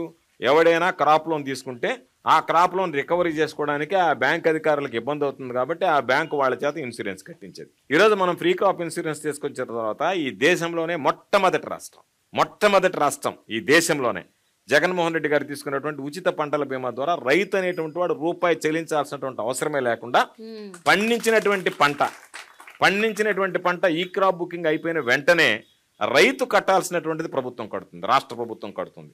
రాష్ట్ర ప్రభుత్వం కడుతుంది. దీనిలో కేంద్ర ప్రభుత్వం కొన్ని అభ్యంతరాలు చెప్పడం జరిగింది. ఏమని? కొంతమంది వెబ్లాండ్లో లేనటువంటి వాళ్ళు సాగు చేసుకుంటున్నారు, వాళ్ళందరికీ మేము ఇవ్వము కాబట్టి అనంటే యూనివర్సలైజేషన్ కింద ముఖ్యమంత్రి గారు పంట వేసుకునేటువంటి ప్రతి రైతుకి ఇవ్వాలి అని అన్నారు. కేంద్ర ప్రభుత్వం దానికి ఒప్పుకోలేదు. కేంద్ర ప్రభుత్వం ఒప్పుకోకపోతే రాష్ట్ర ప్రభుత్వానికి కట్టేటువంటి దాంట్లో భారం 1/3 వంతు కేంద్ర ప్రభుత్వం భరిస్తుంది. ఆ 1/3 వంతు కూడా మాకు అవసరం లేదని మొట్టమొదటిగా 100% అంటే రైతుల ప్రయోజనాలు మాకు ముఖ్యమని రైతులకు కట్టాల్సినటువంటి వంతు, రాష్ట్ర ప్రభుత్వం కట్టాల్సినటువంటి రాష్ట్ర ప్రభుత్వ భాగస్వామ్యం, కేంద్ర ప్రభుత్వం కట్టాల్సినటువంటి కేంద్ర ప్రభుత్వ భాగస్వామ్యం, ఈ 3 నేనే భరిస్తా. రైతులకు యూనివర్సలైజేషన్ కింద మీరు ఇచ్చేటువంటి కవరేజ్ సరిపోవటం లేదు, దానివల్ల రైతులు నష్టపోతున్నారని 100% ఈరోజు భరించాడు. భరించిన తర్వాత ఆంధ్ర రాష్ట్ర విధానాన్ని చూసి ఈ దేశంలో అనేక రాష్ట్రాలు ఆంధ్ర రాష్ట్ర ప్రభుత్వం జగన్మోహన్ రెడ్డి గారు తీసుకున్నటువంటి నిర్ణయం రైతులకు ఉపయోగకరంగా ఉంది కాబట్టి మేము కూడా ప్రధానమంత్రి ఫసల్ బీమా యోజన నుంచి వెళ్లాల్సినటువంటి పరిస్థితి ఏర్పడుతుంది. రైతుల నుంచి ఒత్తిడి వస్తుంది. అందరూ నిద్రలేస్తే మెమోరాండం తీసుకొచ్చి ఆంధ్ర రాష్ట్రంలో అది ఈరోజు ఆచరిస్తున్నప్పుడు మీరు ఎందుకు ఆచరించలేకపోతున్నారు, మీరు ఆ విధంగా ఎందుకు పనిచేయలేకపోతున్నారని అన్న తర్వాత కేంద్ర ప్రభుత్వం కబురు పంపించింది. మేము మీ యూనివర్సలైజేషన్ ప్రకారం మీరు ఏదైతే కోరుకుంటున్నారో దానికి మేము సిద్ధంగా ఉన్నామని ముఖ్యమంత్రి గారితో నరేంద్ర సింగ్ తోమర్ గారు ఆ రోజు వ్యవసాయ శాఖ మంత్రిగా ఆయన చర్చలు జరిపి దానికి సంబంధించి మొత్తం ఈ దేశంలోనే రాష్ట్ర ముఖ్యమంత్రి గారు తీసుకున్నటువంటి నిర్ణయం దేశవ్యాప్తిగా మేము ఇంప్లిమెంట్ చేస్తామని కేంద్ర ప్రభుత్వం ఒప్పుకున్న తర్వాత మనం కోరినటువంటి విధంగా ప్రధానమంత్రి ఫసల్ బీమా యోజనలో మార్పులు చేర్పులు చేపట్టిన తర్వాత ఈరోజు దేశంలో ఉండేటువంటి ప్రతి రైతుకి జగన్మోహన్ రెడ్డి గారి రూపంలో ఈరోజు ఇన్సూరెన్స్కి సంబంధించినటువంటి భద్రత చేకూరింది. ఎన్నో కార్పొరేట్ సంస్థలు, ఎన్నో మ్యానుఫ్యాక్చరర్స్, గొప్ప సంస్థలు పెట్టుకున్న వాళ్ళు వాళ్ళ ప్రోడక్ట్స్ని అమ్ముకోవడానికి ఒక అమెజాన్ లాంటి ప్లాట్ఫామ్, రకరకాల ప్లాట్ఫామ్స్ని ఆసరా చేసుకొని వాళ్ళ ప్రోడక్ట్స్కి వాళ్ళే ధర నిర్ణయిస్తున్నారు. ఎందుకండి దశాబ్దాలుగా రైతుల ప్రోడక్ట్స్ మాత్రం వాళ్ళకి గిట్టుబాటు ధర ప్రభుత్వాలే ఎందుకు ఇవ్వాలి? వాళ్ళ ధర వాళ్ళు ఎందుకు నిర్ణయించకూడదు? వాళ్ళకి ఎంత ధర కావాలి, ఈ క్రాప్కి ఇంత ధర, ఇది మేము నిర్ణయించే ధర అని వాళ్ళు ఎందుకు చెప్పలేని పరిస్థితుల్లో ఉన్నారు? వాళ్ళకి ఇలాంటి ప్లాట్ఫామ్స్ ఎందుకు ఏ ప్రభుత్వం కల్పించలేకపోతుంది? రైతులకు సంబంధించి గిట్టుబాటు ధర అనేటువంటిది ప్రభుత్వ బాధ్యత ఏమిటంటే మినిమం కనీస మద్దతు ధర. గిట్టుబాటు ధర అంటే రైతు నష్టపోకుండా, రైతుకి ఏదైనా నష్టం జరిగేటప్పుడు కనీస మద్దతు ధర. దాని మీద రైతు ఎంత పండించుకున్నటువంటి పంటకి ఎంత డిమాండ్ చేసినా దానికి సంబంధించినటువంటి ఏమి ఎక్కడ ఆంక్షలు లేవు. అయితే ఇక్కడ ఉన్నటువంటిది ఏమిటంటే చిన్న సన్నకారు రైతులు అయ్యారు. పాపం వీళ్ళు ఒక ఎకరాలో పండించుకున్నటువంటి పంటని మార్కెటింగ్ చేసుకోవాలంటే సౌలభ్యం కష్టం. దానికే మార్కెట్ కమిటీలు తీసుకొచ్చాం. ప్రతి నియోజకవర్గానికి ఒక మార్కెట్ కమిటీ పెట్టాం. ఏ విధంగా అయితే అమెజాన్ లాంటివి మార్కెట్ చేయగలుగుతున్నాయి ఆ విధంగా ఈ ప్లాట్ఫామ్ అని చెప్పి ఇనాం పేరుతో మనం ఈ సర్వీసెస్ ప్రొవైడ్ చేస్తున్నాం వాళ్ళకి. వీటన్నిటితో పాటు ఈ ప్రపంచంలో గ్లోబలైజేషన్ కానీ గ్లోబల్ మార్కెట్తో వాళ్ళు కాంపిటేట్ చేయడానికి కానీ వాళ్ళకు ఉన్నటువంటి ప్రోడక్ట్స్ చిన్న రైతుల దగ్గర కొనడానికి ఫార్మర్ ప్రొడ్యూస్ ఆర్గనైజేషన్స్ని తీసుకొచ్చాం. ఆ ఎఫ్పిఓస్ని స్ట్రెంగ్తన్ చేస్తున్నాం. ఈ దేశంలో సంఘబంధాలను ఏ విధంగా అయితే మనం ఈరోజు తీసుకొచ్చామో ఆ స్థాయికి ఎఫ్పిఓస్ని కనుక మనం బలోపేతం చేయగలిగితే వాళ్ళు నేరుగా రైతుల దగ్గర ఉన్నటువంటి ప్రోడక్ట్ని మంచి రేటు కొనడం, వాళ్ళు నిలువ ఉంచుకోవడం, ఆ నిలువ ఉంచుకున్నటువంటి ప్రోడక్ట్ని అమ్ముకోవడం. కాబట్టి జగన్మోహన్ రెడ్డి గారు కేవలం వ్యవసాయానికి సంబంధించింది ఇచ్చేసామని చేతులు దులుపుకోవడం లేదు. మల్టీపర్పస్ ఫెసిలిటీ సెంటర్స్ పెట్టాం. గ్రామానికి సంబంధించి రైతు భరోసా కేంద్రానికి అనుసంధానంగా గోడౌన్లు నిర్మిస్తున్నాం. రైతులకు గిట్టుబాటు ధర లేకపోతే గోడౌన్లో వాళ్ళు నిలువ ఉంచుకునేటువంటి సౌకర్యం కల్పించాం. దానితో పాటు రైతులకు సంబంధించి వాళ్ళు అమ్ముకునే దాని మీద బ్యాంక్ లోన్ ఇచ్చేటువంటి అవకాశం కల్పించాం. వాళ్ళు ఇచ్చినటువంటి దాన్ని ఏదైతే పంటలు నిలువ ఉంచుకునేటువంటి దాని మీద. వీటన్నిటితో పాటు ఈరోజు ఎక్కడైనా ఏదన్నా ఇబ్బంది జరిగితే మనం రేట్లు పెరిగేటప్పుడు 2 రకాలైనటువంటి చర్యలు ఈ ప్రభుత్వం తీసుకుంటుంది. ఒకటి, ధరలు రైతుకి నష్టం జరగకూడదు, రైతుకు లాభం కలగాలి, కానీ మరలా వినియోగదారుడి మీద భారం పడకూడదు అనేటువంటిది ప్రధానమైనటువంటిది. మీరు ఉదాహరణకు చూస్తే చాలా ఉదాహరణలోనే ఒక ఉదాహరణ చెప్తాను. లాస్ట్ సీజన్లో మనం టమాటా చూసాం. టమాటా 148 రూపాయల వరకు వెళ్ళింది. ఇప్పుడు రూపాయలకు వెళ్ళినటువంటి టమోటా 148 వెళ్ళేటప్పుడు వినియోగదారుడి మీద భారం పడుతుంది. వినియోగదారుడు టమాటా కావాలంటే కష్టపడతాడు. ప్రభుత్వం యొక్క బాధ్యత ఏంది? అవును, మీరు రైతుకు తక్కువ ఉన్నప్పుడు తక్కువ ఇచ్చారు, ఎక్కువ ఇచ్చినప్పుడు ఎక్కువ ఇచ్చారు తప్పుకోవచ్చు. కానీ ఆ రోజు ప్రభుత్వం జోక్యం చేసుకుని వినియోగదారుడి మీద భారం పడ్డప్పుడు 148 రూపాయలకు కొని 50 రూపాయలకు మనం రైతు బజార్లో విక్రయించాం. ఆ నష్టాన్ని ప్రభుత్వం బుక్ చేసింది. నేను మదనపల్లిలో ఉన్నటువంటి టమాటా మార్కెట్ ఆసియాలోనే అతిపెద్ద మార్కెట్. దానికి వెళ్ళాను నేను. అక్కడ ఉన్నటువంటి వ్యాపారస్తులు, రైతులు అందరూ వస్తారు. అక్కడికి వేలాది మంది రైతులు వస్తారు. వాళ్ళతో మాట్లాడాం. వాళ్ళు చెప్పినటువంటి మాట, ఇంతవరకు అనేక ప్రభుత్వాలు వచ్చాయి, టమాటా రేటు 50 దాటింది అంటే అందరు అధికారులు వచ్చేస్తారు, ప్రజాప్రతినిధులు వస్తారు, మా మీద ఒత్తిడి తెస్తారు. లేదు, మీరు ఇంతకు మించి అమ్మాలనేటువంటి మాట అంటారు. అమ్మకూడదు మీరు ఇంతకు మించి అని చెప్పి మా మీద బలవంతం చేస్తారు, ఒత్తిడి తెస్తారు. సార్, నష్టం వచ్చినప్పుడు నష్టపోతున్నాం, లాభం వచ్చినప్పుడు అమ్ముకుంటామంటే లేదు, కుదరదు, మీరు ఇంతకే అమ్మాలి అని చెప్పి చివరికి మా తోటల దగ్గర కూడా ఆంక్షలు విధించినటువంటి సందర్భాలు ఉన్నాయి. మొట్టమొదటిసారిగా జగన్మోహన్ రెడ్డి గారు ముఖ్యమంత్రిగా మాకు ఎంత రేటు వస్తే మార్కెట్లో ఆ రేటుకు కొని నష్టాన్ని భరించి వినియోగదారుడికి ఇచ్చినటువంటి ప్రభుత్వం ఏదన్నా ఉందంటే అది జగన్మోహన్ రెడ్డి గారి ప్రభుత్వం అని స్పష్టంగా మదనపల్లికి వెళ్ళినప్పుడు ఆ మార్కెట్లో ఉన్నటువంటి రైతులు చెప్పడం జరిగింది. కాబట్టి అదే మరలా రైతుకు సంబంధించినటువంటి దాంట్లో 10 రూపాయల కన్నా తగ్గుతుందనగానే వెంటనే మార్కెట్లో కొన్ని రైతు బజార్ల ద్వారా వినియోగదారులకు అమ్మడం. అంటే రేటు పడిపోయినప్పుడు రైతులకు అండగా నిలవడం, రేటు ఎక్కువగా ఉన్నప్పుడు వినియోగదారుడికి బాసటగా నిలవడం అనేటువంటిది 2 రకాలైనటువంటి ప్రయత్నాలు. అంటే రాష్ట్ర ప్రజల మీద ఈ రేట్లో వచ్చేటువంటి వ్యత్యాసాలు ఆ ప్రభావం చూపించకూడదు అనేటువంటి తీసుకున్నటువంటి నిర్ణయాలు. కాబట్టి దానిలో భాగంగా ఈరోజు ఆ నిర్ణయం తీసుకోవడం జరిగింది. తప్పనిసరిగా మనం తీసుకున్నటువంటి నిర్ణయాలు రైతులకు ఏ విధంగా మార్కెటింగ్ సౌకర్యం ఇంప్రూవ్ చేయాలనేటువంటి ఇదే మెయిన్ సార్. ఈ మార్కెటింగ్ సౌకర్యం దగ్గరే వాళ్ళు చాలా అంటే నష్టపోతున్నారు, కుదేలైపోతున్నారు. ఎన్నో పంటలు కేవలం ఇంకా ప్రభుత్వ మినిమం ప్రైస్ మీద ఆధారపడాల్సి వచ్చిన పరిస్థితి వచ్చినప్పుడల్లా రైతులు చాలా నష్టపోతున్నారు. అందుకనే ఎఫ్పిఓస్కి బ్యాంక్స్ లోన్స్ ఇస్తున్నాయి, ప్రభుత్వం అండగా నిలుస్తుంది. నా అధీనంలో ఉన్నటువంటి కోఆపరేటివ్ సెంట్రల్ బ్యాంక్స్ ఉన్నాయి, మా ప్రభుత్వంలోనే ఉన్నాయి, మా ప్రభుత్వ రంగ సంస్థ. విరివిగా వాళ్ళకి లోన్స్ ఇస్తున్నాం, వాళ్ళని ఎంకరేజ్ చేస్తున్నాం. వాళ్ళు చిన్న సన్నకారు రైతులు పండించినటువంటి కొనుగోలు చేస్తున్నారు.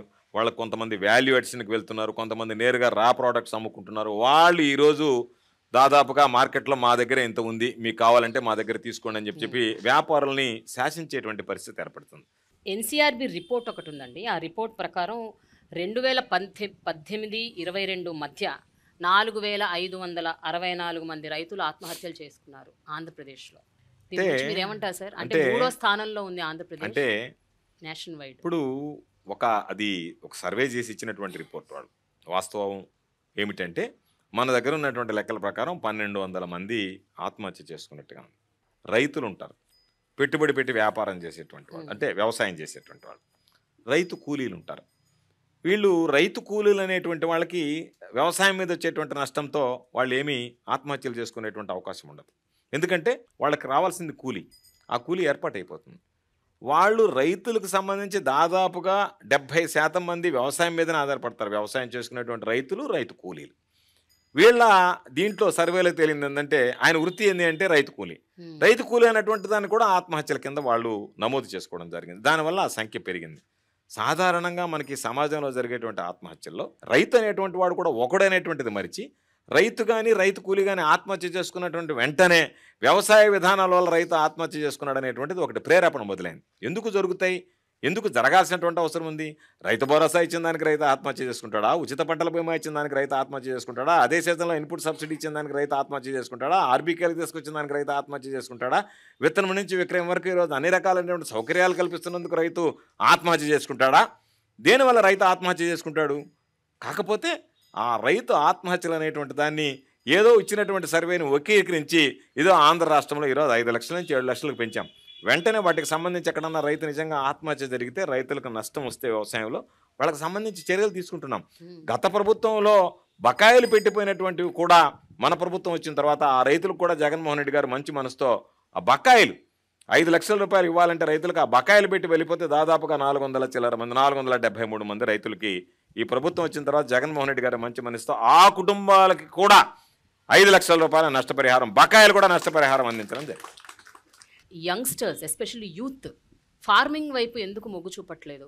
ఇంకా ఫార్మింగ్ ఒక లూక్రేటివ్ కెరియర్ కాదు అని ఎందుకు అనుకుంటున్నారు? ఈ ఫార్మింగ్ వల్ల నష్టాలే తప్ప లాభాలు ఉండవు, వ్యవసాయం అన్నది అసలు ఒక పనికిరాని ఒక ప్రొఫెషన్ అని ఎందుకు అనుకుంటున్నారు? ఎందుకు యువత ఇందులోకి రావటానికి ఇంట్రెస్ట్ చూపించట్లేదు? అంటే అంటే ఫార్మర్స్ రైతుల పిల్లలు కూడా వ్యవసాయం చేయడానికి ఇష్టపడట్లేదు. వాళ్ళు కూడా వలసలు పోయి హైదరాబాద్ లాంటి నగరాలు, వేరే వేరే నగరాలు, బెంగళూరు, చెన్నై వెళ్తున్నారు, లేకపోతే అమెరికా వెళ్తున్నారు, చదువుకుంటున్నారు, బట్ వ్యవసాయం మాత్రం చేయట్లేదు. సాధారణంగా లైఫ్ స్టాండర్డ్స్, లివింగ్ స్టాండర్డ్స్ దగ్గరికి వచ్చేటప్పటికి మిగతా వాటి దగ్గరికి వెళ్తే ఎక్కువ ఉంటుంది, చదువుకున్న తర్వాత అనేటువంటి దృష్టి పెట్టి దానికి ఆకర్షితులయ్యి దాని మీద వెళ్ళాలనేటువంటి ఆలోచన. కానీ వ్యవసాయాన్ని వదిలేయాలనేటువంటి సాంప్రదాయ రైతు కుటుంబాలు ఏదైతే ఉన్నాయో వాళ్ళు వదిలేస్తే ఈరోజు మనకి ఇంత పంట చేతికొచ్చేటువంటిది కాదు. కాబట్టి ఆ కుటుంబాలు మాత్రం సాంప్రదాయంగా కొనసాగుతున్నాయి. ఒక కుటుంబంలో 2-3 అన్నదమ్ములు ఉన్నప్పుడు మాత్రం ఒక వ్యక్తి రైతు వ్యవసాయం మీద ఆధారపడుతున్నాడు, రైతుగా జీవిస్తున్నాడు. మిగతా వాళ్ళు ఇతర పట్ల ఆకర్షితులై పక్కకు వెళ్ళిపోతున్నారు. వీళ్ళే ఒకరుంటే సరిపోతుంది, నేను ఆజిమాయిషీ చేస్తున్నాను, ఎందుకంటే మనకు ఉన్నటువంటి కమతాలు కూడా చిన్న చిన్న ఎకరా ఉండేటువంటివి కాబట్టి రైతు కుటుంబాలు ఆ సాంప్రదాయాన్ని వదిలి వెళ్ళిపోతున్నాయి అనేటువంటిది వాస్తవం కాదు. కానీ మొత్తం కుటుంబం దాని మీద ఆధారపడకుండా ఆ కుటుంబంలో ఉన్నటువంటి కొంతమంది సభ్యులు మాత్రం దాంట్లో భాగస్వాములు కావడం, ఇతరత్ర వ్యాపారాలు కానీ ఇతరత్ర ఉద్యోగోపాధి అవకాశాలను వెతుక్కుంటూ పోవడం అనేటువంటి జరుగుతుంది. జనాభా పెరిగే కొంది రైతుల సంఖ్య, రైతు కుటుంబాలు కూడా పెరుగుతున్నాయి. కాబట్టి ఇన్ని రివల్యూషనరీ ఇనిషియేటివ్స్ తీసుకొచ్చినప్పుడు యంగ్స్టర్స్ మీరు ఎందుకు మోటివేట్ చేయలేకపోతున్నారు టువర్డ్స్ అగ్రికల్చర్? అంటే ఈరోజు మనం ఆలోచన చేయాల్సింది, జనాభా పెరుగుతుంది, భూమి పెరగదు. భూమి చూస్తే ఒక పక్క సముద్రం, ఒక పక్క కొండలు అన్నీ పోయిన తర్వాత మనం ఉండేటువంటిది లిమిటెడ్ ఏరియా. దాంట్లో ఆవాస యోగాలు అన్నీ మామూలుగా మన నివాస స్థలాలన్నీ పెరిగిన తర్వాత దానికి సరిపడా రైతులు ఉన్నారు. దానికి మించి రైతులు వస్తే వాళ్ళకి వ్యవసాయం అనేటువంటిది లాభసాటిగా ఉండేటువంటి పరిస్థితి కూడా ఉండదు. ఆ కుటుంబం అంతా దాని మీదనే ఆధారపడితే వాళ్ళకు వచ్చేటువంటి రెవెన్యూ, వాళ్ళకు ఉండేటువంటి పరిస్థితులు. కాబట్టి జనాభా పెరిగినట్టుగా భూమి పెరిగేటువంటి అవకాశం లేదు. కాబట్టి భూమిని నమ్ముకున్నటువంటి రైతు భూమిని నమ్ముకునే ఉన్నాడు. పెరిగినటువంటి జనాభాకి అనుగుణంగా వాళ్ళు మిగతా వాటికి డైవర్ట్ అవుతున్నారు తప్ప వ్యవసాయం మాకొద్దు, ఈ సాంప్రదాయం మాకొద్దు అనేటువంటి పరిస్థితి లేదు. ఆంధ్ర రాష్ట్రంలో ఇప్పుడుండేటువంటి ప్రభుత్వంలో ఈ పరిస్థితుల్లో రైతు అనేటువంటి వాడు సాంప్రదాయ వృత్తిని వదిలి బయటకు వెళ్ళేసేటువంటి పరిస్థితులు రావని నేను భావిస్తున్నాను. సార్, గత కొన్నేళ్లుగా కదిలిస్తే ఏ పొలిటికల్ పార్టీ అయినా మాట్లాడేది పోలవరం ప్రాజెక్ట్. ఇప్పుడు అదే ఒక ఎలక్షన్ ప్రాపగండా, ఎలక్షన్ ఎజెండా. ఈ ఒక ఎలక్షన్ని అటు ఇటు తారుమారు చేసేది పోలవరం ప్రాజెక్ట్ అని అంటున్నారు. సో మీరు ఎంతవరకు దీని విషయంలో ఏకీభవిస్తారు? అండ్ ఈ ప్రాజెక్టులు ఎప్పుడు సార్ కంప్లీట్ అవుతాయి? ఇప్పుడు 4-5 ప్రాజెక్టులు ఇంకా పెండింగ్లోనే ఉన్నాయి. Polavaram is on the top level, అందరూ దానికోసం వెయిట్ చేస్తున్నారు. ఎస్పెషలీ రైతులు చాలా బెనిఫిట్ అవుతారు ఈ ప్రాజెక్టులన్నీ కంప్లీట్ అవుతాయి. మీరేమంటారు సార్ దీని విషయంలో? ఎక్కడ దాకా వస్తుంది దీని విషయం? ఈ రాష్ట్రంలో ఇరిగేషన్ రంగానికి ప్రాణం పోసినటువంటి మహనీయుడు రాజశేఖర రెడ్డి గారు. రాజశేఖర రెడ్డి గారికి ముందు ఇరిగేషన్ రంగానికి సంబంధించి ఎవ్వరూ ఆలోచన చేయలేదు. అయితే మనం తీసుకున్నటువంటి ఈ మాట మంత్రి కార్యక్రమంలో రాజకీయ జోక్యంతో నేను మాట్లాడటం లేదు, కానీ వాస్తవ దృక్పథంతో మనం చూడాల్సినటువంటి పరిస్థితులు ఉన్నాయి. చంద్రబాబు నాయుడు గారు చెప్పాడు, ప్రాజెక్టులు నిర్మిస్తే దాని మీద పెట్టుబడి పెట్టడం తప్ప రూపాయి రాబడి ప్రభుత్వానికి రాదు. అంటే రైతులకు సంబంధించి, వ్యవసాయానికి సంబంధించి, రైతు జీవన ప్రమాణాలు పెంచడానికి అవసరమైనటువంటి నీటిపారుదల రంగంలో నిధులు వెచ్చిస్తే అవి వృధా అయిపోతాయి, ఇది పెట్టుబడి రాదు, దాని మీద ప్రొడక్టివిటీ ఉండదు అని చెప్పినటువంటి వ్యక్తి. ఈరోజు ఆ ప్రభుత్వం తీసుకున్నటువంటి అనేక రకాలైనటువంటి లోపాలు ఈరోజు రైతుల పాలిట శాపాలుగా పరిణమిస్తున్నాయి. అంటే అసలు మనకు సంబంధం లేనటువంటి అంశం. రాష్ట్ర విభజనలో పోలవరం జాతీయ హోదా కల్పిస్తూ కేంద్ర ప్రభుత్వమే మేము నిర్మించిస్తాను అని చెప్పింది. కేంద్ర ప్రభుత్వం నిర్మించాల్సినటువంటి దాన్ని రాష్ట్ర ప్రభుత్వం దానికి ఉన్నటువంటి అనేక రకాలైనటువంటి కారణాలతో దాన్ని మనమే బాధ్యత తీసుకుని దాన్ని మేమే తీసుకుంటామని చెప్పి ప్రత్యేక హోదాను కూడా ఆ రోజు తాకట్టు పెట్టి దాన్ని మనం తీసుకున్న తర్వాత ఆ తొందరలో ఎన్ని తప్పులు చేయకూడదు ఈరోజు మనం చూస్తున్నాం. డయాఫ్రమ్ వాళ్ళు కుంగిపోయిందని ఒకరోజు అంటారు, గేటు పడిపోయిందని చెప్పి. ఇవన్నీ ఎందుకంటే సాంకేతిక పరమైనటువంటి పరిజ్ఞానం లేకుండా, పూర్తి స్థాయి పరీక్షలు నిర్వహించకుండా, ఏదో ఒక విధంగా మొక్కుబడిగా ఈ ప్రాజెక్ట్ కట్టేసి ఎంతో కొంత నీరు నిలువ ఉంచుదాం, రైతుల దగ్గరికి పోయి ఇదిగో నేను ఈ ప్రాజెక్టు పూర్తి చేస్తానని చెప్పి ఓట్లు అడుగుదాం అనేటువంటి ఆతృతతో శాశ్వత ప్రయోజనాలను విస్మరించారు. కాబట్టి ఆ పాపాలన్నిటినీ కడుక్కోవడానికి ఈరోజు అనేక రకాలైనటువంటి ఇబ్బందులు పడుతుంది ప్రభుత్వం. ప్రతి అంశంలో కేంద్ర ప్రభుత్వానికి సంబంధించినటువంటి వాటా దాంట్లో ఉంది. మేము వెళ్ళి డయాఫ్రమ్ వాళ్ళు పడిపోయిందంటే వాళ్ళు వెంటనే కేంద్ర ప్రభుత్వం నుంచి మీరు ఆపండి, మేము నిపుణులను పంపిస్తూ ఉంటారు. ఆ నిపుణులు వచ్చి నిగ్గుదేల్చడానికి సమయం పడుతుంది. వాళ్ళు రిపోర్ట్ ఇచ్చిన తర్వాత దాని మీద చర్చించాలి. దాని మీద కేంద్ర ప్రభుత్వం ఎంత నిధులు ఇస్తుందో, రాష్ట్ర ప్రభుత్వం ఏ విధంగా దానికి ముందుకు వెళ్ళాలనే దాని మీద వాళ్ళ భాగస్వామ్యం ఉంది. కాబట్టి దాని మీద స్పష్టత రావాలి. కాబట్టి ఎక్కడైతే కేంద్ర ప్రభుత్వ భాగస్వామ్యం ఉందో పోలవరం జాప్యమైంది. కానీ ఈరోజు మిగతా ప్రాజెక్టులు ఏదైతే ఉన్నాయి, సంగం బ్యారేజ్, నెల్లూరు బ్యారేజ్, నెల్లూరు జిల్లాకు సంబంధించి చిరకాల కోరిక. దాన్ని ప్రారంభిస్తే తెలుగుదేశం ప్రభుత్వంలో ఉండేటువంటి నాయకులు చంద్రబాబు నాయుడుతో సహా మాట్లాడతారు, నేను 70% చేశా, 80% చేశాను. 70%, 80% కాదు కదా, రైతులకు సంబంధించి నువ్వు ఎందుకు 100% పూర్తి చేసి రైతులకు అందించలేకపోయావు? జగన్మోహన్ రెడ్డి గారు 20% పూర్తి చేసి రైతులకు ఎందుకు అందించాడు? శాతాన్ని పక్కన పెడదాం. రైతులకి ఈ ప్రాజెక్టులు నిర్మించాలి, దీనివల్ల రైతాంగానికి లబ్ధి కలగాలనేటువంటి ఆలోచన మీకు లేదు కాబట్టి, రైతుల పట్ల చిత్తశుద్ధి లేదు కాబట్టి మీరు ఆ రోజు నిర్మాణాలను అర్ధాంతరంగా ఆపివేశారు. మీ ప్రాధాన్యతలు వేరు. ఈ ప్రభుత్వానికి రైతు వ్యవసాయం అనేటువంటిది ప్రాధాన్యత అంశం కాబట్టి ఈరోజు వాటన్నిటిని పూర్తి చేశాం. ఏదైతే మన పరిధిలో ఉన్నాయో రాష్ట్ర ప్రభుత్వ పరిధిలో వాటిని ఒక్కొక్కటిగా పూర్తి చేశాడు జగన్మోహన్ రెడ్డి గారు. కరోనా కష్టకాలంలో దాదాపుగా 2 సంవత్సరాలు లేబర్ కూడా దొరకనటువంటి పరిస్థితి, ఏ పని చేయలేనటువంటి దుస్థితి. అయినా కూడా సుదీర్ఘకాలంగా అపరిష్కృతంగా ఉన్నటువంటి సంగం, నెల్లూరు బ్యారేజ్ లాంటివన్నీ పూర్తి చేశాం. ఆ కోవలోనే ఈరోజు ఎన్నో లిఫ్ట్ ఇరిగేషన్లు ఆయన తీసుకురావడం జరిగింది. ఇప్పుడు మీరు అన్నట్టు ఎన్నో ప్రాజెక్టులు పూర్తి చేస్తూ వస్తున్నారు. ఇంకా కొన్ని మిగిలిపోయినాయి, వంశధార ప్రాజెక్టు, తోటపల్లి ప్రాజెక్టు, ఇవన్నీ అన్ని అంటే ఇవన్నీ ఎప్పుడవుతాయి అన్నది మీరు చెప్తున్నారు వస్తాయని. పోలవరం సంగతి ఒక క్లారిటీ ఇవ్వండి సార్. అంటే ఈ రాష్ట్ర ప్రభుత్వాలు ఎవరొచ్చినా చేస్తారా, ఇది కేంద్ర ప్రభుత్వమే చెయ్యాలా, ఏంటి, వాట్ ఈస్ దాని మీద ఒక స్పష్టత ఉంది. ప్రభుత్వం ఈరోజు దగ్గర ఎన్నికలకు దగ్గరకు వచ్చాం. ఈ ఎన్నికలు అయిపోయిన వెంటనే మరలా ఈరోజు ఈ రాష్ట్రంలో జగన్మోహన్ రెడ్డి గారే ముఖ్యమంత్రి అవుతాడు, దాంట్లో ఏమీ సందేహం లేదు. చాలామంది అనుకుంటున్నారు. అందుకే నేను అనేక సందర్భాలు చెప్తాను, ఎక్కడికైనా వెళ్ళినప్పుడు కూడా, మీరు ఏమీ ఈ మీడియాలో వచ్చేటువంటి వాటి కథనాలను నమ్మకండి. సూర్యుడు తూర్పున ఉదయిస్తాడు, పడమట అస్తమిస్తాడు అనేటువంటిది ఎంత వాస్తవమో 2024లో తిరిగి వైఎస్ఆర్ కాంగ్రెస్ పార్టీ ప్రభుత్వం జగన్మోహన్ రెడ్డి గారు ముఖ్యమంత్రి కావడం ఖాయమని చెప్పి. కాబట్టి మా ప్రాధాన్యత అంశం ఈ ప్రభుత్వానికి, ముఖ్యమంత్రి గారికి పోలవరం అనేటువంటిది జీవనాడి అనేటువంటిది మాటలకు పరిమితం కాకుండా చేతలకు పరిమితమైనటువంటి వాళ్ళం, చేతల్లో చేసి చూపించాలనుకునేటువంటి వాళ్ళం. తప్పనిసరిగా ఈ ప్రభుత్వం మరలా ఏర్పడిన వెంటనే ప్రత్యేకమైనటువంటి దృష్టి పెట్టి పోలవరం ప్రాజెక్టుని పూర్తి చేయాలనేటువంటి ఆ ఆలోచన, ఆ ఆశ ముఖ్యమంత్రి గారిలో, ఆతృత, తపన ముఖ్యమంత్రి గారిలో ఉన్నాయి. తప్పనిసరిగా పోలవరం ప్రాజెక్ట్ అనేటువంటిది ప్రాధాన్యత క్రమంలో పూర్తి చేయడం జరుగుతుందని చెప్పి ఈ సందర్భంగా పోలవరం వైఎస్ఆర్సీపీ గవర్నమెంట్ పక్కా చేస్తుంది, చేసి చూపిస్తాం రైతులకు సంబంధించి. ప్రతిపక్ష పార్టీ తెలుగుదేశం పార్టీ ఏం చెప్తున్నారంటే డ్రింకింగ్ వాటర్ పైప్ లైన్స్ ఇస్తాము అన్నది వాగ్దానం చేశారు. అండ్ ఎట్టి పరిస్థితుల్లో నెరవేరుస్తామన్నారు. చాలా ప్రాంతాల్లో, అంటే నీటి ఎద్దడి ఉన్న ప్రాంతాల్లో, నీరు లేని ప్రాంతాల్లో కూడా మేము ఇది తీసుకొస్తామని అంటున్నారు. సో మీరు చెప్పండి సార్, సాధ్యాసాధ్యాలు ఏంటని మీరు అనుకుంటున్నారు? ఇది కొత్త ప్రాజెక్ట్ ఏం కాదు. ఇది చంద్రబాబు నాయుడు అనేక సందర్భాల్లో మా ప్రాంతంలో కూడా 2 రిజర్వాయర్లు ఉన్నాయి, కండలే రిజర్వాయరు, సోమశిల రిజర్వాయర్. చంద్రబాబు నాయుడు గత ప్రభుత్వంలో ఉన్నప్పుడు కూడా కొంత భాగాన్ని సోమశిల రిజర్వాయర్ కింద, కొంత భాగాన్ని కండలే రిజర్వాయర్ కింద మేము విభజించేసాం. అక్కడి నుంచి నీరు తీసుకొచ్చి పైప్ లైన్లు వేసిస్తామన్నారు. ఎన్నికలకి కరెక్ట్గా కోడ్ వస్తుందంటే 10 రోజుల ముందు ఆ రోజు సోమిరెడ్డి వ్యవసాయ శాఖ మంత్రిగా ఉన్నాడు, నా పోర్టుపోలియోలో ఉన్నాడు, నా మీదనే పోటీ చేశాడు, ఓడిపోయాడు. ఆయన శాసనమండలి సభ్యుడే మంత్రి అయ్యాడు. ఆయన కరెక్ట్గా ఎన్నికలకు ముందు 1,400 కోట్ల రూపాయలతో ఓ ప్రాజెక్టుకి శంకుస్థాపన చేశారు. ఎక్కడికక్కడ 100 కోట్లు 1000 కోట్లు ఇచ్చిపోవడం తప్ప ఆ పనులు ప్రారంభమే కాలేదు. కాబట్టి నువ్వు చెప్పినటువంటి మాట 5 సంవత్సరాలు పనిచేసి ఇవ్వలేకపోయినటువంటి వాడివి ఈరోజు ఈ ప్రభుత్వం దానికి కట్టుబడి జలజీవన్ మిషన్ కింద రాష్ట్ర ప్రభుత్వ వాటాతో నిధులు తీసుకొచ్చి ఎంత మేర అవకాశం ఉందో ఈరోజు అంత మేర ఈరోజు రాష్ట్ర వ్యాప్తంగా ఒక్కొక్క నియోజకవర్గానికి దాదాపుగా 100 కోట్ల రూపాయలతో పాడుబడి శిథిలావస్థకు చేరుకున్నటువంటి ఓవర్ హెడ్ ట్యాంక్స్ దగ్గర నుంచి, కొత్త పైప్ లైన్ నిర్మాణం దగ్గర నుంచి అన్నీ తీసుకొచ్చాం. భూగర్భ జలాలు లేనటువంటి దగ్గర, డ్రింకింగ్ వాటర్ లేనటువంటి దగ్గర ముఖ్యమంత్రి గారు దాని మీద కూడా దృష్టి పెట్టాడు. తప్పనిసరిగా సాగునీటికి ఎంత ప్రాధాన్యత ఇస్తామో దానికన్నా మనిషికి అత్యంత అవసరమైనటువంటి తాగునీటికి ప్రాధాన్యత ఇస్తాం. కాకపోతే వీళ్ళలాగా అరచేతిలో వైకుంఠం చూపించి వెళ్ళిపోవడం కాకుండా అవాస్తవాలని ఏ విధంగా మనం చూడగలమనేటువంటిది చూసిన తర్వాత ప్రతి ఒక్కరికి నీళ్ళు ఇవ్వాలనేటువంటి ఆలోచనతో ఈరోజు కార్యరూపంలోకి తీసుకొచ్చాం. మాటలకు పరిమితం కాకుండా ఈరోజు గ్రామాలకు వెళ్ళి చూడమనండి, పైప్ లైన్ల నిర్మాణం, ప్రతి ఇంటికి కుళాయి అనేటువంటి దాదాపుగా మెజారిటీ గ్రామాల్లో పూర్తి చేస్తున్నాం. కాబట్టి 2000 బహుశా నేను అనుకోవడం 2025 కల్లా 75% ఆఫ్ ద విలేజెస్లో ఈ ప్రతి ఇంటికి కుళాయి పథకం పూర్తి అయిపోతుంది.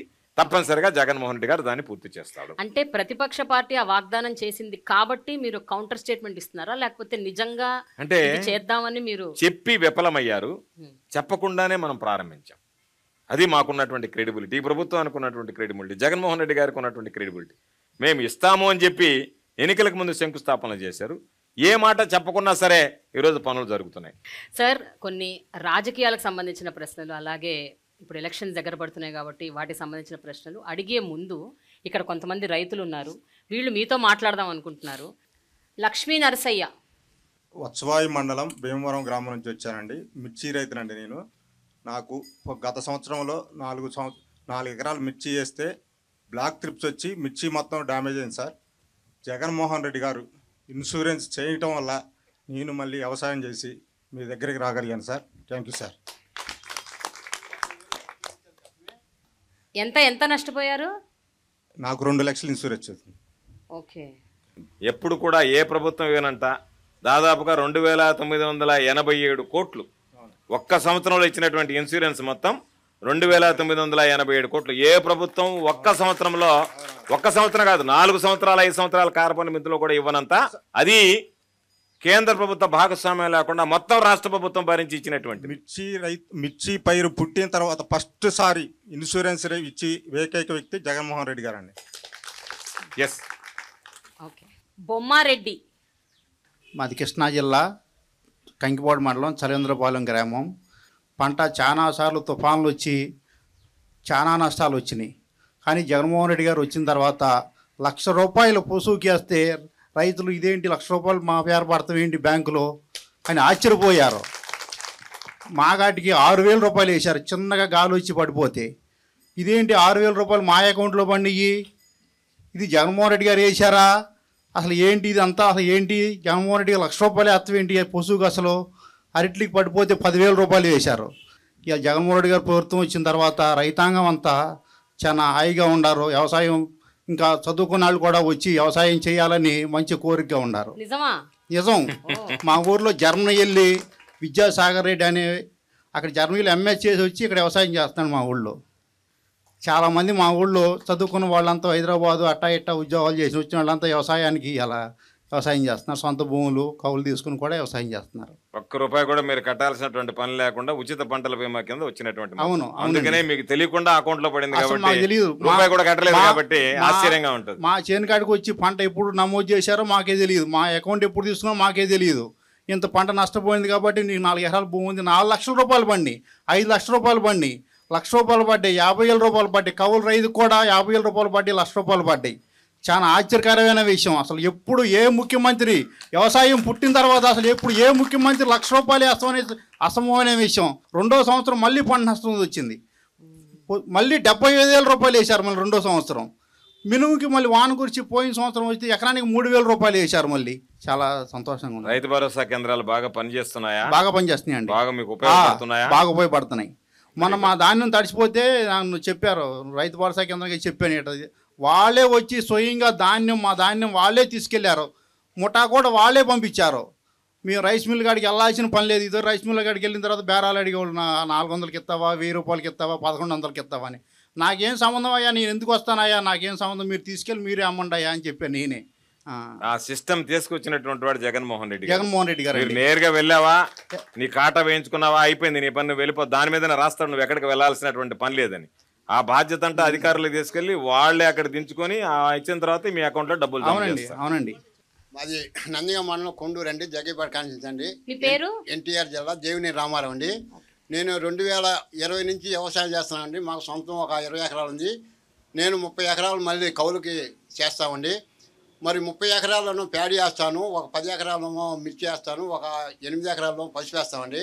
మాకు 2021లో మరి జగన్మోహన్ రెడ్డి గారు మరి పసుపు మరి ఈ క్రాప్ చేసుకున్న తర్వాత మరి ఆ సంవత్సరం మరి 7 ఎకరాలు వేసినా కూడా 7 ఎకరాలకు కూడా ₹7,00,000 మాకు తెలియకుండా మరి ఆ అకౌంట్లో డబ్బులు పడినాయండి. మరి అలాగనే మరి పోయిన సంవత్సరం మరి మళ్ళీ పసుపు పంట నష్టం వస్తే మరి ₹78,000 ఇచ్చారు ఎకరానికి. మరి అలాగనే పోయిన సంవత్సరం మరి ఈ క్రాప్ ఇన్సూరెన్స్ చేసినా కూడా మరి రైతుల దగ్గర పసుపు పండి కొనలేకపోయినప్పుడు మరి గవర్నమెంట్ చర్య తీసుకొని మార్కెట్ ద్వారా ₹6,800 కొనుగోలు జరిగింది. ఇవాళ రేపు జరగబోయే 24 ఎన్నికల్లో కూడా చిన్నగా రైతులకు కూడా నష్టం ఏమైనా జరిగి ఉంటే జగన్మోహన్ రెడ్డి గారి ఆలోచించి దాని మీద ఒక నిర్ణయం తీసుకుంటారని మా ఆశాభావం వ్యక్తం చేస్తున్నాం. ఆంజనేయులు, నమస్కారం సార్. నా ఎన్టీఆర్ జిల్లా పరిటాల గ్రామం. గత ప్రభుత్వం చంద్రబాబు నాయుడు గారు రుణమాఫీ చేస్తానని మాటిచ్చాడు. రుణమాఫీ చేయకుండా రైతులను మోసం చేశారు. దానివల్ల రైతులు అదనంగా భారం డబ్బు కట్టాల్సి వచ్చింది, చెల్లించాల్సి వచ్చింది. జగన్మోహన్ రెడ్డి గారు రైతు భరోసా కింద 13,500 రూపాయలు తూచ తప్పకుండా ఇస్తున్నారు. మళ్ళీ మన ప్రభుత్వం మరలా ఏర్పడిన తర్వాత రుణమాఫీ చేసే అవకాశాలు ఏమైనా ఉన్నాయా? ప్రభుత్వం ఇది చంద్రబాబు నాయుడు లాగా మాట్లాడేటువంటి ప్రభుత్వం కాదు. బహుశా రైతులకు గుర్తుండి ఉంటుంది, 2014 ఎన్నికలకు ముందు బ్యాంక్ అధికారులు పాపం రైతుల ఇళ్ల మీద పడ్డట్టు, పాపం ఆ ఇల్లాలు జప్తు చేయడానికి వస్తే అయ్యా 2 వారాలు ఆగండి ఆయన వస్తున్నాడని చెప్పడం. ఆయన ఎవరు అంటే చంద్రబాబు నాయుడు నేరుగా మెడలో ఒక పచ్చకండ వేసుకొని నేరుగా వచ్చి బెల్లగొట్టి 2 ఏళ్ళు చూపించాడు. 2 ఏళ్ళు చూపించి రైతులకు 3 నామాలు పెట్టి వెళ్ళిపోయాడు. కాబట్టి ఈ ప్రభుత్వం ఒక విశ్వాసం విలువలతో కూడుకున్నటువంటి ప్రభుత్వం. కాబట్టి మేనిఫెస్టో తయారు చేస్తున్నారు. ముఖ్యమంత్రి గారు సాధ్యాసాధ్యాలు పరిశీలించి, ఎందుకంటే మన క్రెడిబిలిటీ ఏమిటి అంటే 2019 ఎన్నికల్లో ఇచ్చినటువంటి వాగ్దానాల్లో 99%, బహుశా దేశ చరిత్రలోనే 99% హామీలు అమలు చేశాం.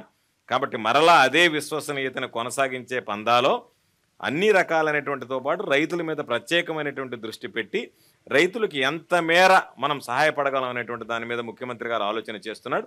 తప్పనిసరిగా మేనిఫెస్టో వచ్చిన వెంటనే రైతులకు సంబంధించి ఏ కార్యక్రమాలు అనేటువంటి కూడా స్పష్టం చేయడం జరుగుతుంది. తప్పనిసరిగా ఈ ప్రభుత్వం రైతు సంక్షేమానికి కట్టుబడి ఉంటుంది అని చెప్పి మాత్రం నేను చెప్పగలను. రవి, మాది గోసాల పెనంలూరు మండలం, కృష్ణా జిల్లా. ముఖ్యమంత్రి జగన్మోహన్ రెడ్డి గారు సుదీర్ఘమైన పాదయాత్రలో కొన్ని హామీలు ఇవ్వడం జరిగిందండి రైతులకి. దాంట్లో భాగంగా ఆర్బీకేలు ఏర్పాటు చేయటం, ఆర్బీకేల ద్వారాగా విత్తనాలు ఇవ్వటం, పంట పండించి అమ్మే వరకు గవర్నమెంటే బాధ్యత తీసుకునే విధంగా ఆయన చర్యలు తీసుకున్నారండి. చాలా సంతోషం. ఇట్లాగే మా రైతుల తరపున మేము అడుగుతున్నాం సార్, మాకు ఇంకా ఈ రైతులకి ఇంకా మెరుగైన సేవలు ఏమందిస్తారని మేము అడుగుతాం జరుగుతుంది సార్ రైతుల ద్వారా. అన్ని విధాల అంటే మీకు కొంత అవగాహన ఉండి ఉంటుంది. పాదయాత్ర గురించి చెప్పారు. ఇక్కడ ఆయిల్ పామ్ రైతులు ఎవరు లేరేమో తెలియదు నాకు. ఆయిల్ పామ్కి సంబంధించి ఆ రోజు ఆయిల్ ఎక్స్ట్రాక్షన్ రేట్ తెలంగాణతో సమానంగా ఇవ్వండి అంటే జగన్మోహన్ రెడ్డి గారు తెలంగాణతో సమానంగా ఓఈఆర్ ఇచ్చాం. దానితో పాటు ఆ తేడా ఏదైతే ఉందో తెలంగాణకి ఆంధ్ర రాష్ట్రానికి ఆ మొత్తం డబ్బులు రైతులకి, ఆయిల్ పామ్ రైతులకి ఇచ్చాడు గతంలో ఉన్నటువంటివి. కాబట్టి రైతులకు సంబంధించి ఎక్కడ మనం ప్రభుత్వ జోక్యం అవసరమవుతుందో, ప్రభుత్వం ద్వారా రైతులకు ఏ విధంగా అండగా నిలవాలనుకున్నాడో 100% అన్ని విధాల, అన్ని విషయాల్లో, అన్ని స్థాయిల్లో ఖచ్చితంగా రైతాంగానికి అండగా నిలవడం జరుగుతుంది. ఓకే. శ్రీకాంత్, ఎన్టీఆర్ జిల్లా జగ్గేపేట మండలం అనుమంచిపల్లి గ్రామ రైతు భరోసా కేంద్రంలో గ్రామ వ్యవసాయ సహాయకులుగా 2019 మన కొత్తగా గవర్నమెంట్ ఫామ్ అయ్యాక మన సీఎం సార్ 10,000 చిల్లర వరకు మనకి రైతు భరోసా కేంద్రంలో గ్రామ వ్యవసాయ సహాయకులుగా మాకు ఉద్యోగాలు ఇచ్చి ఉన్నారు. మేము ఉద్యోగం జాయిన్ అయ్యాక మాకు రైతులు చెప్పిన మాటలు, వాళ్ళు చెప్పిన మాటలు ఏంటంటే, గతంలో కొంచెం ఇబ్బంది పడేవాళ్ళం. ఇప్పుడు ఈ రైతు భరోసాలు ఏంటంటే విత్తనం నుంచి కూడా మేము అమ్ముకునే వరకు కూడా మాకు ఎక్కడికి వెళ్ళాల్సిన పని లేకుండా గ్రామంలోనే మాకు గ్రామ రైతు భరోసా కేంద్రాలు ఒక నాలెడ్జ్ సెంటర్గా మాకు ప్రతి విషయాన్ని, మాకు తెలియని విషయాల్ని ఎక్కడికో వెళ్ళి పక్కన వాళ్ళని అడిగి తెలుసుకోకుండా గ్రామంలో ఉన్నటువంటి రైతు భరోసా కేంద్రంలో ఉండే ఒక అధికారి దగ్గరికి వెళ్ళి మేము తెలుసుకుంటున్నాము.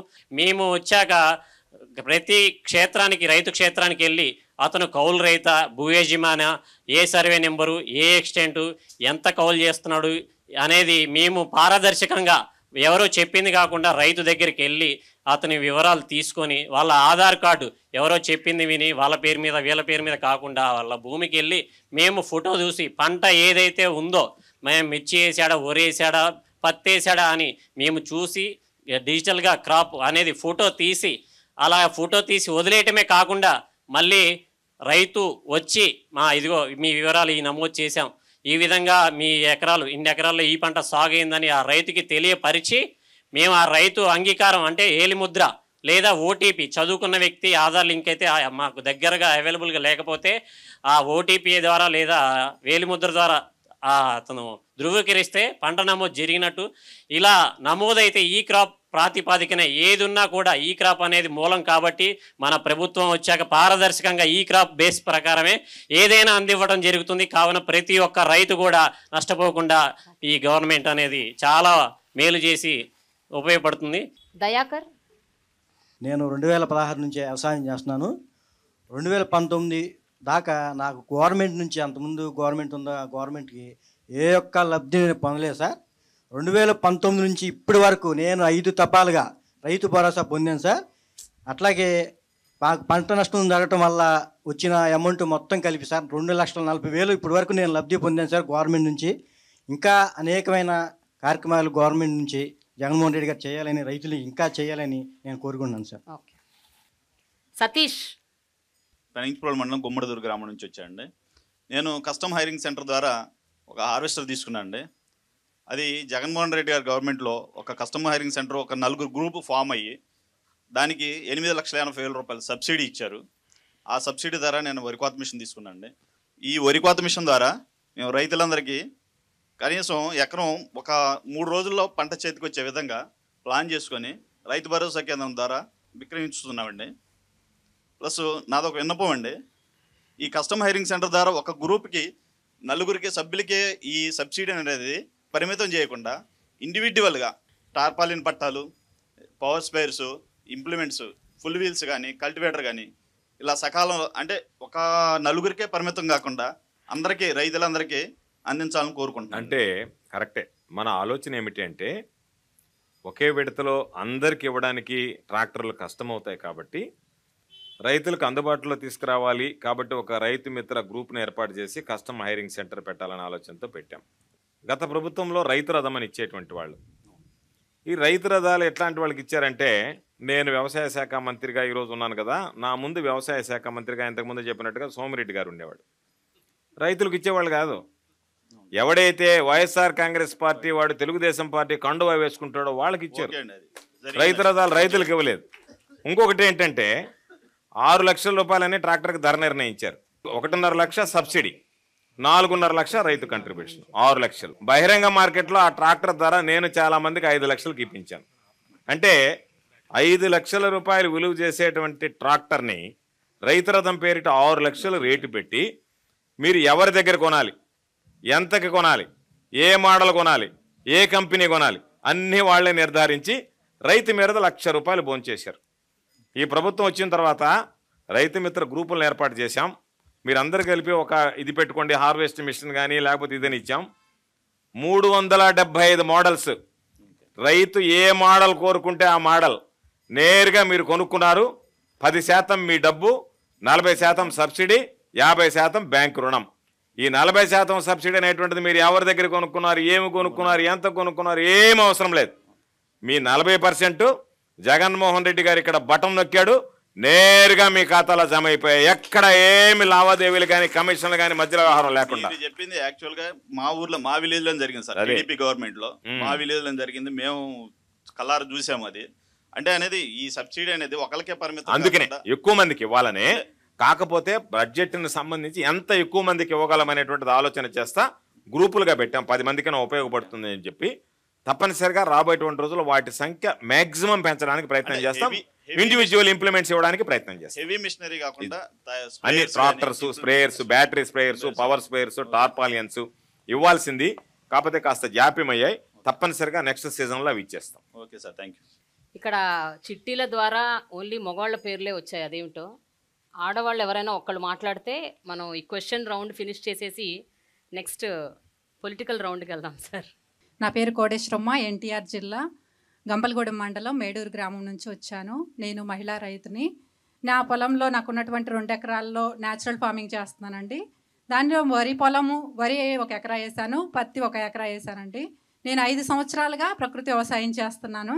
ప్రకృతి వ్యవసాయాన్ని ఇంతగా ఆర్బీకే లెవెల్లో ప్రతి ఒక్క మీటింగ్ కూడా మాకు అక్కడ పెట్టేవాళ్ళు కూడా ఆర్బీకే లెవెల్లో మీటింగులు పెట్టడం, అక్కడ మాకు తెలియనటువంటి సమాచారాన్ని విఏఏలు, విహెచ్ఏలు మా పొలాలకు వచ్చి వాళ్ళ పొలంబడి కార్యక్రమాన్ని జరపటం కానీ మాకు ఎంతగానో ఉపయోగపడుతుంది. అలాగే మహిళా సంఘాల ద్వారా ఈ ప్రోగ్రామ్ని ఎంతగానో ముందుకు తీసుకెళ్తున్నారు. మాకు తెలియనటువంటివి అక్కడ ఉన్నటువంటి సిఆర్పీలు, ఐసీఆర్పీలు మా పొలాలకు వచ్చి వాళ్ళు చూసి ఆ తెగులు ఏమున్నాయి, పురుగులు ఏమున్నాయి అని గమనించి మాకేమి స్ప్రే చేయాలనేది కూడా తెలియపరుస్తున్నారు. దానివల్ల మాకు ఖర్చు తగ్గింది. 2.5 లక్షల వరకు మేము ఈ సంవత్సరం ఆదాయం పొందాము. అలాగే ఏ గ్రేడ్ అని చెప్పి 5 రకాల పంటలు, ఒకే రక పంట వేసుకోవడం వల్ల రైతు నష్టపోతున్నాడని చెప్పి 5 రకాల ప్రధాన పంటలు ఎంచుకోవాలని, దాంట్లో బయోడైవర్సిటీగా 20 రకాల క్రాప్స్ వేసుకోవాలని మా గ్రామంలో మా డిపిఎం మేడం గారు, అంటే ఆ గ్రామంలో ప్రకృతి వ్యవసాయ సిబ్బంది వచ్చి మాకు తెలియపరచటం, మా పొలాలు చూడటం, ఇలా చేయడం వల్ల మేము నేర్చుకొని మా పొలంలో చేసాము. అలాగే ఏటీఎం వాళ్ళని 20 రకాల ఆకుకూరలు అన్ని రోజు దుంప జాతి అన్నీ కూడా వేయటం వల్ల ఈరోజు మేము స్పందన కార్యక్రమంలో ఆకుకూరలు తీసుకెళ్ళి అక్కడ అమ్ముకుంటున్నాము.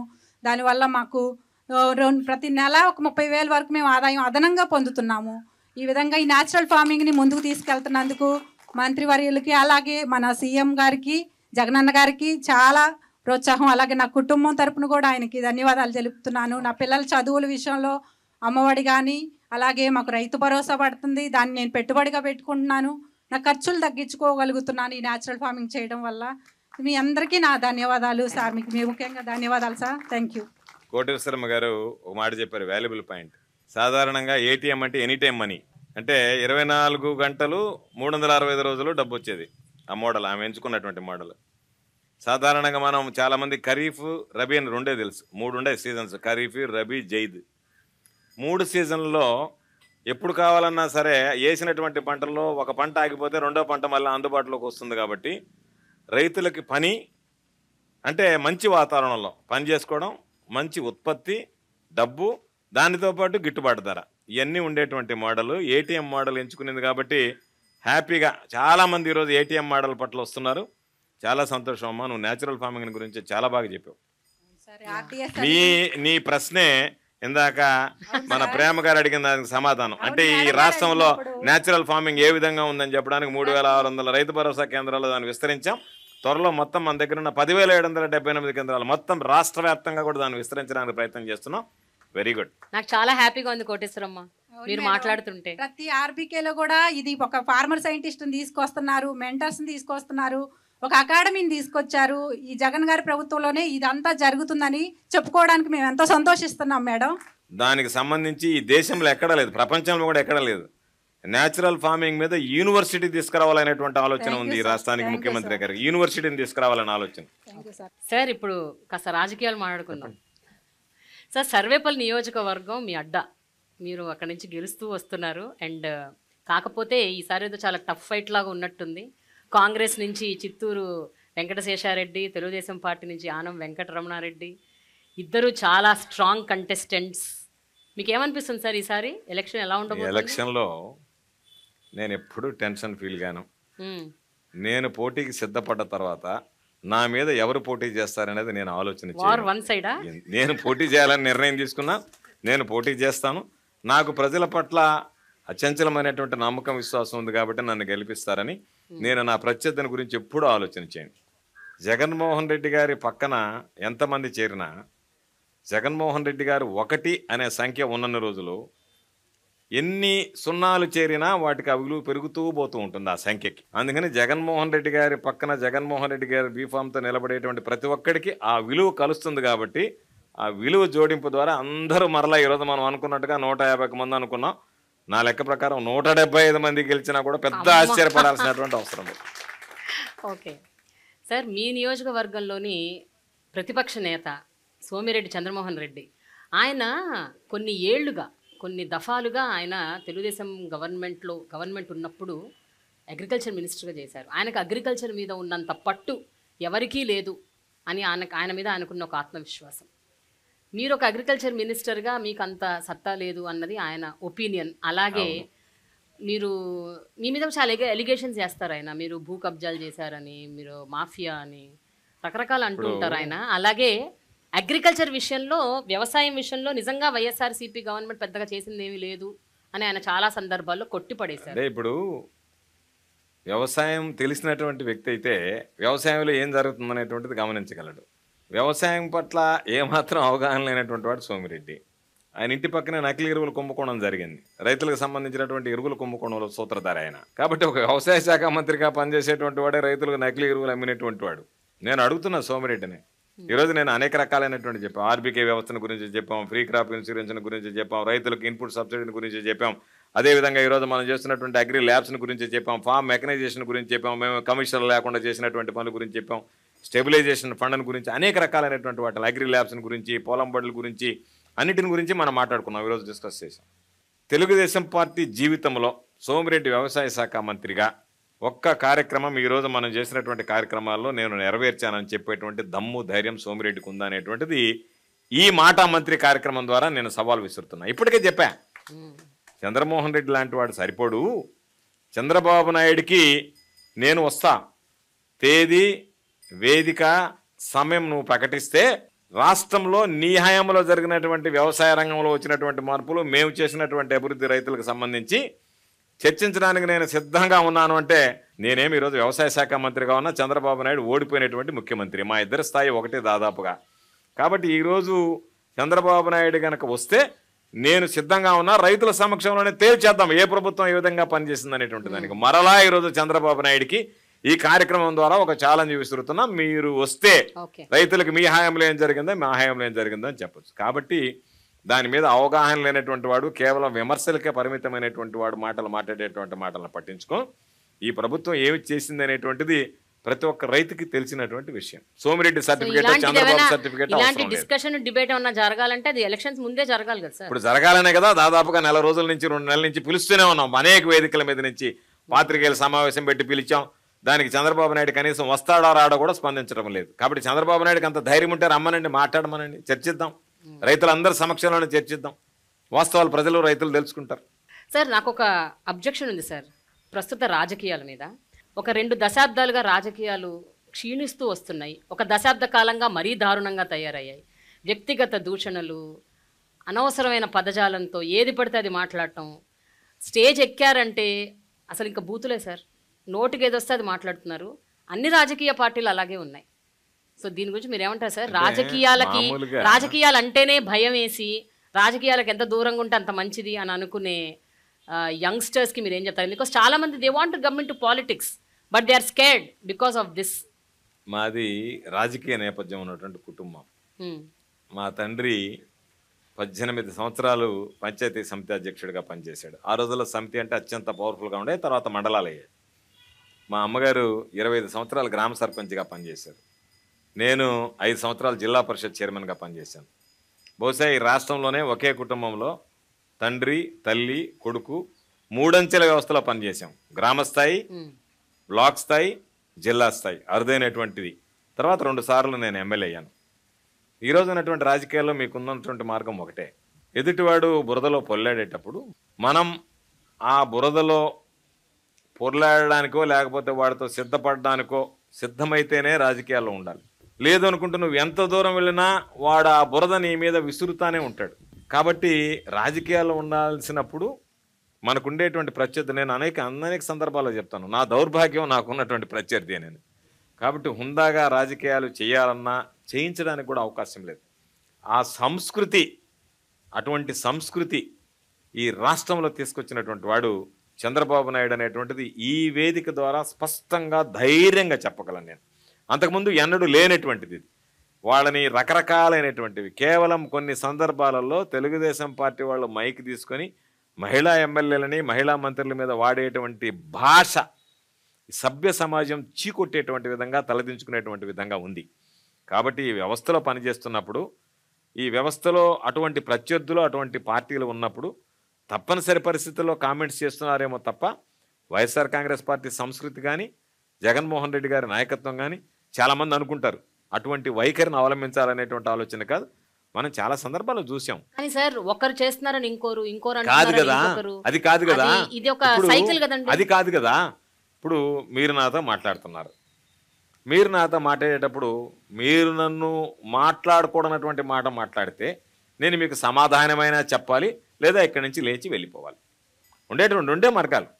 రాజకీయాల్లో కొనసాగాలనుకునేటువంటి వాడు ధీటుగా సమాధానం చెప్పాలి. ఇప్పుడు మీరే అన్నారు, ఏమని? సోమిరెడ్డి అనేటువంటి వాడు భూ కబ్జాలని అన్నాడు. దానికి ధీటుగా నేను సమాధానం చెప్పకపోతే జనాలు ఏమంటారు? అయ్యో నిజమే కాబోలు, కాబట్టి నేను మాట్లాడటం లేదు. ఆ మాట మాట్లాడితే తెరలవాలి, మళ్ళీ సోమిరెడ్డి ఇంకొక సబ్జెక్ట్ ఎత్తుకొని వస్తాడు. కాబట్టి రాజకీయాల్లో కొనసాగాలి అంటే ఖచ్చితంగా సమాధానం చెప్పాల్సిందే. సమాధానం చెప్పడం డిబేట్స్ ఓకే సార్, బట్ భాష దగ్గర లేదు కదా, ఆ వాతావరణం లేదు కదా, ఆ పరిస్థితి లేదు కదా. ఇప్పుడు దానికి సంబంధించి వాడేటువంటి భాష మీ అమ్మా నాన్న ఎప్పుడు బాధగా ఫీల్ అవ్వరా సార్? ఎందుకంటే వాళ్ళ టైంలో రాజకీయాలు ఈ రాజకీయాల గురించే, ఇప్పుడు ఉండేటువంటి రాజకీయ పరిస్థితుల గురించే ఒక్కొక్కడు ఏ స్థాయి అధికారిని ఏ విధంగా మాట్లాడుతున్నాడు అనేటువంటిది మనం చూసాం. ఒక ముఖ్యమంత్రి స్థాయిలో ఉండేటువంటి గౌరవించాల్సినటువంటి వ్యక్తి చివరికి ప్రధానమంత్రి గారి మీద దారిని పోయి ఓటు తీసుకొచ్చి సోషల్ మీడియాలో పోస్టులు పెడితే ఏమి చేయలేనటువంటి పరిస్థితిలో ఉన్నాం. ఎందుకంటే భావస్వేచ్ఛ, భావ ప్రకటన, రకరకాలైనటువంటి మాటలు చెప్పి ఆ మాట్లాడేటువంటి మాటలు, వాడేటువంటి పదజాలం ఇవన్నీ. కాకపోతే ఒక్కొక్కసారి అనిపిస్తుంటుంది రాజకీయాలు మనం ఉండడం అవసరం అనిపిస్తుంది. కానీ మనల్ని నమ్ముకున్నటువంటి ప్రజల కోసం మనం ఆ దానికి సంబంధించినటువంటి దాంట్లో ఉండేటటువంటి పరిస్థితుల్లో మనం కొన్ని సర్దుకుపోవాలి, కొన్ని ధీటుగా ఎదుర్కోవాలి. కాబట్టి దాని పరంగా మాట్లాడడం తప్ప పరిధి దాటి మాట్లాడాలి, హుందాగా రాజకీయాలు చేయాలి అనేటువంటిది తప్ప పరిధి దాటి మాట్లాడాలి, ప్రవర్తించాలి, అనుచితంగా ఉండాలి అనేటువంటిది ఎప్పుడూ ఆలోచన చేయం. కాకపోతే మానవ మాత్రలం కాబట్టి రాగద్వేషాలు, భావోద్వేగాలు ఉంటాయి. కాబట్టి అలాంటప్పుడు ఏదన్నా కాస్త పరుషంగా మాట్లాడినటువంటి సందర్భాలు ఉంటాయేమో తప్ప కొని తెచ్చుకొని మాట్లాడాల్సినటువంటి పరిస్థితి ఎన్నడూ ఉండదు. వీలైనంత వరకు నియంత్రించుకోవడానికే ప్రయత్నం చేస్తాం. కమిట్మెంట్, చిత్తశుద్ధి, ఒక నిబద్ధత అన్నది కూడా రాజకీయాల్లో చాలా వరకు పోయిందనే చెప్పాలి. నేను మిమ్మల్ని చూస్తున్నాను. 2011లో మీరు వైఎస్ఆర్సీపీలో చేరారు. ఇప్పుడు 2024 అంటే 14 ఏళ్ళు, దాదాపు 13 ఏళ్ళుగా మీరు ఆ పార్టీలోనే ఉన్నారు, ఆ పార్టీనే నమ్ముకున్నారు. కానీ గత కొంతకాలంగా చూసుకుంటే 5-6 ఏళ్ళుగా, 7-8 ఏళ్ళుగా ఇక్కడి నుంచి అక్కడికి, అక్కడి నుంచి ఇక్కడికి, ఆ పార్టీ నుంచి ఈ పార్టీ, ఈ పార్టీ నుంచి మంత్రి పదవి ఇవ్వలేదని ఒకళ్ళు, లేకపోతే నన్ను గుర్తించలేదని ఒకళ్ళు, నియోజకవర్గానికి టికెట్ ఇవ్వలేదని మరొకళ్ళు, ఈ రకంగా పార్టీ ఫిరాయింపులు చేస్తున్నారు. దీని గురించి మీరు ఒపీనియన్ సార్. అండ్ ఈ సందర్భంగా ఈ ఎలక్షన్స్లో మీ పార్టీ నుంచి చాలామంది వెళ్ళిపోయారు, తెలుగుదేశం పార్టీ నుంచి మీ పార్టీలో కూడా చాలామంది వచ్చారు. ఎలా సార్ ఇలా పార్టీ ఫిరాయింపులు జరగడం ఎలా నమ్ముతారు మీరు? ఫస్ట్ ప్రశ్న ఏంటంటే, నేను 2011 నుంచి వైఎస్ఆర్ కాంగ్రెస్ పార్టీలో ఉన్నాను. దాదాపుగా 13 సంవత్సరాలు పూర్తయింది. ఇది 14వ సంవత్సరం. ఈ 14 సంవత్సరాల కాలంలో ఏ రోజు కూడా అయ్యో జగన్మోహన్ రెడ్డి గారి వెంట ఎందుకు అడుగులు వేశాననేటువంటి బాధ నాకు ఏ రోజు కలగలేదు. ఆ కలిగించేటువంటి విధంగా జగన్మోహన్ రెడ్డి గారు ప్రవర్తించలేదు. వ్యక్తిగత కారణాలు, పదవి వ్యామోహాలు. ఈరోజు జగన్మోహన్ రెడ్డి గారు బీఫామ్ ఇస్తే ఎమ్మెల్యేలు అయ్యాం, ఈరోజు ఈ స్థాయికి ఎదగగలిగాం. ఆ తర్వాత మంత్రులు కావచ్చు, రకరకాలైనటువంటివి ముఖ్యమంత్రి గారు ఇచ్చేటువంటిది. కానీ వీళ్ళు బాధాకరమైనటువంటి విషయం ఏమిటంటే, జగన్మోహన్ రెడ్డి గారు ఇచ్చినటువంటి బీఫామ్తో మనం ఎమ్మెల్యేలు అయ్యాం కదా అనేటువంటి మూలాలను మరిచిపోయి మాకింకా ఉన్నతమైనటువంటి పదవులు ఇవ్వలేదనేటువంటి అత్యాశ. అంటే మనిషికి ఆశ ఉండొచ్చు, అత్యాశ కూడా ఉండొచ్చు. ఇది దురాశ. దురాశకి వెళ్ళిపోయేటువంటి వాళ్ళు తప్ప అత్యాశ ఉన్నటువంటి వాళ్ళు ముఖ్యమంత్రి గారి దగ్గరికి వెళ్ళి నేను ఆశపడుతున్నాను, నాకు ఈ పదవి ఇవ్వమని కూడా తప్పలేదు. ఆశపడడం తప్పలేదు, అత్యాశపడడం తప్పలేదు. ఈ దురాశ పడినటువంటి వాళ్ళు నిలవలేక దుర్మార్గంగా వెళ్ళిపోతున్నారు. కాబట్టి దురాశ పరుల గురించి మనం పట్టించుకోవాల్సినటువంటి అవసరంలే. నేను మరలా మీకు చెప్తున్నా, జగన్మోహన్ రెడ్డి గారి నాయకులను నమ్ముకొని ఏ రోజు రాజకీయాలు చేయాలా, ఏ రోజు పాలన గురించి ఆలోచన చేయాలా. జగన్మోహన్ రెడ్డి గారు నమ్ముకున్నది ప్రజలని. కాబట్టి ఆ ప్రజలు అనేటువంటి వాళ్ళు జగన్మోహన్ రెడ్డి గారిని గుండెల్లో పెట్టుకున్న రోజులు నాయకుల అవసరం అనేటువంటిది పెద్దగా జగన్మోహన్ రెడ్డి గారికి లేదు. ఈ మధ్య చూసాం, కొంతమంది తాత్కాలికంగా విభేదించిన కొద్ది రోజుల్లోనే మరలా జగన్మోహన్ రెడ్డి గారే ముఖ్యమని అన్నారంటే వాళ్ళలో వెంటనే రియలైజేషన్, అరే మనం ఇది కోల్పోయాము, ఇక్కడ కోల్పోయాము అనేటువంటిది గ్రహిస్తున్నారు. కాబట్టి ఇది సమాజమే జగన్మోహన్ రెడ్డి గారిని కోరుకునేటప్పుడు నాయకుల రాకపోకల వల్ల పెద్దగా ఇబ్బంది ఉండదు. జగన్మోహన్ రెడ్డి గారి నాయకత్వానికి ఢోకాను కలగదు. కానీ మీరు ఇప్పుడు ఒక మాట అన్నారు, దురాశ పరులు ఇలా చేస్తారని. సో ఈ దురాశ పరులు అన్ని పార్టీల్లో ఉంటారు కదా. అంటే ఈ పార్టీ నుంచి ఆ పార్టీలోకి వెళ్ళే వాళ్ళు దురాశ పరులు, ఆ పార్టీ దురాశ పరులు ఈ పార్టీలోకి వచ్చారు. సో ఎలా నమ్ముతారు మీరు? ఏ రోజైనా ఏ రోజైనా ఒకటి గుర్తుపెట్టుకోండి. ఇప్పుడు ఆ సబ్జెక్ట్ వచ్చింది కాబట్టి చెప్తున్నాం. ఆ పార్టీ వాళ్ళు మా దగ్గరికి వస్తే ఆ పార్టీ అని మేము చూడలేదు. ఎవరు వచ్చినా, ఏ పార్టీ వాడు వచ్చినా, రాజశేఖర రెడ్డి గారు కానీ జగన్మోహన్ రెడ్డి గారు కానీ శాసనసభ్యుడిగా వస్తే ఆదరించారు, శాసనసభ్యుడిగా ఉన్నటువంటి పనులు చేశారు. ఒక శాసనసభ్యుడు తన నియోజకవర్గ సమస్యలను తీసుకుని జగన్మోహన్ రెడ్డి గారి దగ్గరికి రాగానే అతన్ని ఆ పార్టీ వెలివేసి జగన్మోహన్ రెడ్డి గారి దగ్గరికి వచ్చారని చెప్పి ముద్ర వేశారు. వాళ్ళకి పార్టీ కండువా కప్పడం కానీ, లేదా వాళ్ళకి సంబంధించి మా దగ్గర కూర్చోబెట్టుకోవడం కానీ, ఎక్కడా జగన్మోహన్ రెడ్డి గారు ఏదైతే గతంలో మాట్లాడాడో ఆ మాటకి కట్టుబడి పనిచేశాడు తప్ప ఆ మాటని పక్కన పెట్టి పనిచేసినటువంటి నేపథ్యం జగన్మోహన్ రెడ్డి గారికి లేదు, చెయ్యడు. అందుకనే మా దగ్గర నుంచి వాళ్ళు వెళ్ళి కండువాలు కప్పుకున్నారు తప్ప వాళ్ళు వచ్చి మా దగ్గరికి వచ్చి కండువాలు కప్పుకోవడం కానీ ఆ పరిస్థితి రాలేదు. ఈరోజు ఎన్నికలు వచ్చాయి కాబట్టి బహుశా ఎవరెవరికి టికెట్లు ఇవ్వాలనేటువంటిది వాళ్ళ స్థాయిని బట్టి టికెట్లు కేటాయించవచ్చు. జనసేన పార్టీ, తెలుగుదేశం పార్టీ కలిసి పొత్తు పెట్టుకొని మీకు వ్యతిరేకంగా పోటీ చేస్తున్నారు. ఇప్పుడు ఎలక్షన్ చాలా టఫ్ ఫైట్ అని చాలామంది అంటున్నారు. ఈసారి ఎలక్షన్ ఎప్పట్లాగా ఉండబోట్లేదు అన్నది కూడా అన్ని చోట్ల సర్వత్రా వినిపిస్తున్న ఒక మాట. సో జనసేన ఇంపాక్ట్ ఎలా ఉండబోతుంది ఫస్ట్ క్వశ్చన్. దానికి అనుసంధానంగా షర్మిల గారు కూడా ఇప్పుడు ఆంధ్రప్రదేశ్ వచ్చారు, ఇక్కడ రాజకీయం చేస్తున్నారు. సో షర్మిల గారి ఇంపాక్ట్ ఎలా ఉండబోతుంది రాష్ట్ర వ్యాప్తంగా? జనసేన, తెలుగుదేశం, కాంగ్రెస్, షర్మిల గారి నాయకత్వంలో ఇవన్నీ వస్తున్నాయి. ఏమంటారు సార్ మీరు? What you say about this election? సాధారణంగా జనసేన గురించి ఎంత తక్కువ మాట్లాడుకుంటే అంత మంచిది. ఎందుకంటే ఇప్పుడు ఏ వ్యక్తినైతే నమ్మి ఆయన వెంట నడిచినటువంటి జనం ఉన్నారో, ఎక్కడికి వెళ్ళినా సీఎం సీఎం సీఎం అని చెప్పి పాపం నినదించారో వాళ్ళందరికీ నిద్ర పట్టినటువంటి పరిస్థితి ఈరోజు పవన్ కళ్యాణ్ గారు తీసుకొచ్చారు. పవన్ కళ్యాణ్ లాంటి వ్యక్తి రాజకీయాల్లో కొనసాగాల్సినటువంటి అవసరం ఉందా లేదా అనేటువంటిది రేపు ప్రజలు మరలా నిర్ణయిస్తారు. అంటే ఒక పార్టీని పెట్టి కొంతమందిని సమీకరించి ఈ పార్టీని హోల్సేల్గా నేను చంద్రబాబు నాయుడుకి అమ్మేస్తానని చెప్పేటువంటి వ్యక్తి అసలు ఈ రాష్ట్ర రాజకీయాలకు పనికొస్తాడా అనేటువంటిది ప్రజలందరూ కూడా ఆలోచన చేయాల్సినటువంటి సమస్య. 2014లో కానీ, 2019లో కానీ, 2024లో కానీ జగన్మోహన్ రెడ్డి గారు ఒక స్పష్టమైనటువంటి మాట చెప్పాడు. మేము ఎవరితో పొత్తులు ఉండము, మేము ఏకంగా ఒంటరిగా వస్తామని. మేము ఒంటరిగా పోటీ చేస్తున్నాం. ఒక స్పష్టమైనటువంటి వాగ్దానం, ఒక స్పష్టమైనటువంటి సమాధానం, ప్రతి దాంట్లో ఒక స్పష్టత. ఈవెన్ అప్పీల్లో కూడా ప్రజల దగ్గర నుంచి ఆశీస్సులు అడిగేటప్పుడు కూడా ఒక స్పష్టత. మీ కుటుంబాలకి నా ప్రభుత్వంలో మేలు జరిగింది అని భావిస్తేనే నాకు ఓటు వేయండి అని ఆంధ్ర రాష్ట్ర రాజకీయాల్లో ఒక ముఖ్యమంత్రి స్థాయిలో మొట్టమొదటగా అడిగినటువంటి వ్యక్తి జగన్మోహన్ రెడ్డి గారు. ఇంతవరకు ఎవరు ఆ ప్రయత్నం చేయలేదు. అన్ని పార్టీలు ఈరోజు తెలుగుదేశం కావచ్చు, జనసేన కావచ్చు, ప్రత్యక్షంగా ఒక జాతీయ పార్టీ కావచ్చు, పరోక్షంగా ఇంకొక జాతీయ పార్టీ కావచ్చు, వీళ్ళందరూ కలిసి వీళ్ళందరి ఆలోచన ఏమిటంటే మేము గెలవాలనేటువంటి ఆలోచన ఎవ్వరిలో లేదు. జగన్మోహన్ రెడ్డి గారిని గద్దెదించాలా, జగన్మోహన్ రెడ్డి గారిని ఓడించాలి. అంటే ఒక వ్యక్తిని ఓడించడానికి ఇంతమంది సమైక్యంగా పనిచేస్తున్నారంటే ఆ వ్యక్తి ఎంత బలవంతుడైతే ఇంతమంది మనందరం కలిసి పోరాడాలనుకుంటాడు. కాబట్టి జగన్మోహన్ రెడ్డి గారి బలం ఏందనేటువంటిది ఈరోజు వీళ్ళ కలయిక, వీళ్ళ అపవిత్ర కలయిక, దీని ద్వారా ప్రజలకు ఒక స్పష్టమైనటువంటి సంకేతం వెళ్తుంది. వీళ్ళు ఎవ్వరు అవసరంలే, జగన్మోహన్ రెడ్డి గారికి మానమండగా నిలుస్తామని. జగన్మోహన్ రెడ్డి గారు నమ్ముకున్నది ప్రజల ఆశీస్సులు, ఆ దేవుడి దీవెనలు. కాబట్టి జగన్మోహన్ రెడ్డి గారు ఎవరు ఎన్ని రకాలు వచ్చినా, ఎంతమంది కలిసి వచ్చినా, నేను మరలా చెప్తున్నా 2024లో తిరుగులేనటువంటి విజయాన్ని జగన్మోహన్ రెడ్డి గారు సాధించి మరలా ఈ రాష్ట్రానికి ముఖ్యమంత్రి అవడం ఖాయమనేటువంటి విషయాన్ని ఈ సందర్భంగా తెలియదు. సో షర్మిల గారి ఇంపాక్ట్ కూడా ఉండదంటారు? ఎవరిది పనిచేయదు. షర్మిలమ్మ కానీ ఈరోజు అందరు తాపత్రయపడుతున్నారు పాపం. పురంధరేశ్వరమ్మ ఒక పక్క, షర్మిలమ్మ ఒక పక్క, పవన్ కళ్యాణ్ ఒక పక్క, వీళ్ళు ఒక పక్క, వీళ్ళకి సంబంధించినటువంటి వీళ్ళతో పాటు మరికొంతమంది వీళ్ళు అందరు కలిసి ప్రయత్నాలు చేస్తున్నారు. ఏవి ఫలించవు, ఏది జరగదు. ప్రజలు అంతిమంగా నిర్ణయం, మామూలుగా మనం వేసుకునే దానికి ఓట్లు వేసుకునే పని అయితే పవన్ కళ్యాణ్ 1 లక్ష ఓట్లు, చంద్రబాబు నాయుడు 1 లక్ష ఓట్లు గుద్దుకొని గెలిచేవి కాదు కదా. ప్రజలు వేస్తే మనల్ని పంపిస్తారు. కాబట్టి మొన్నటిదాకా ఉన్నాడు, ఎవడరా నన్ను అసెంబ్లీలోకి ఆపేది అన్నాడు. ఎవడు ఆపాడు? ప్రజలు ఆపారు. మొన్న ఎవరు బానికుండా ఆపారు? ఎవడు ఈసారి నన్ను ఆపుతాడంటే మొన్న ఎవడు ఆపారు? వాళ్ళే ఆపుతారు. నన్ను ఎవడు ముఖ్యమంత్రి కానికుండా ఆపుతాడంటే నువ్వే ముఖ్యమంత్రి కానికుండా ఆపుకున్నావు, చంద్రబాబు నాయుడుకి అమ్ముడుపోయావు. కాబట్టి ఎవడరా నన్ను ఆపుతాడు, ఎవడరా నన్ను ముఖ్యమంత్రిని కానివాడంటే నువ్వు ముఖ్యమంత్రిని కానికుండా చేసుకున్నావు, నిన్ను బానికుండా ప్రజలు ఆపారు. రేపు కూడా నేను ప్రజలు ఆపుతారు. మరలా ముఖ్యమంత్రివి కాలేవు, ముఖ్యమంత్రి కాకుండా నువ్వే ఆ స్థానాన్ని వదులుకున్నావు, ఎమ్మెల్యే స్థానాన్ని ప్రజలు నిన్ను బానికుండా ఆపుకుంటారు. కాబట్టి వీళ్ళ స్లోగన్లో వీళ్ళని గురించి పెద్దగా పట్టించుకోవాల్సినటువంటి పనిలే. వీళ్ళేదో పాపం రాజకీయాలు ఏదో కాల్ షీట్లు తీసుకొని వచ్చి మీటింగ్లు మాట్లాడిపోయినంత సులభం కాదు. ప్రజల్లో ఉండి ప్రజలతో మమేకమే సేవ చేయడం అనేటువంటిది అది జగన్మోహన్ రెడ్డి గారికి సాధ్యపడింది. జగన్మోహన్ రెడ్డి గారినే ప్రజలు తిరిగి కోరుకునేటువంటి పరిస్థితులు ఉన్నాయి. జగన్మోహన్ రెడ్డి గారి గురించి ఇంత చెప్తున్నారు కదా మీరు, ఒక ముఖ్యమంత్రిగా, అలాగే ఒక నార్మల్ ఒక వ్యక్తిగా, ఒక హ్యూమన్గా మీకు ఆయనలో బాగా నచ్చే అంశం ఏమిటండి?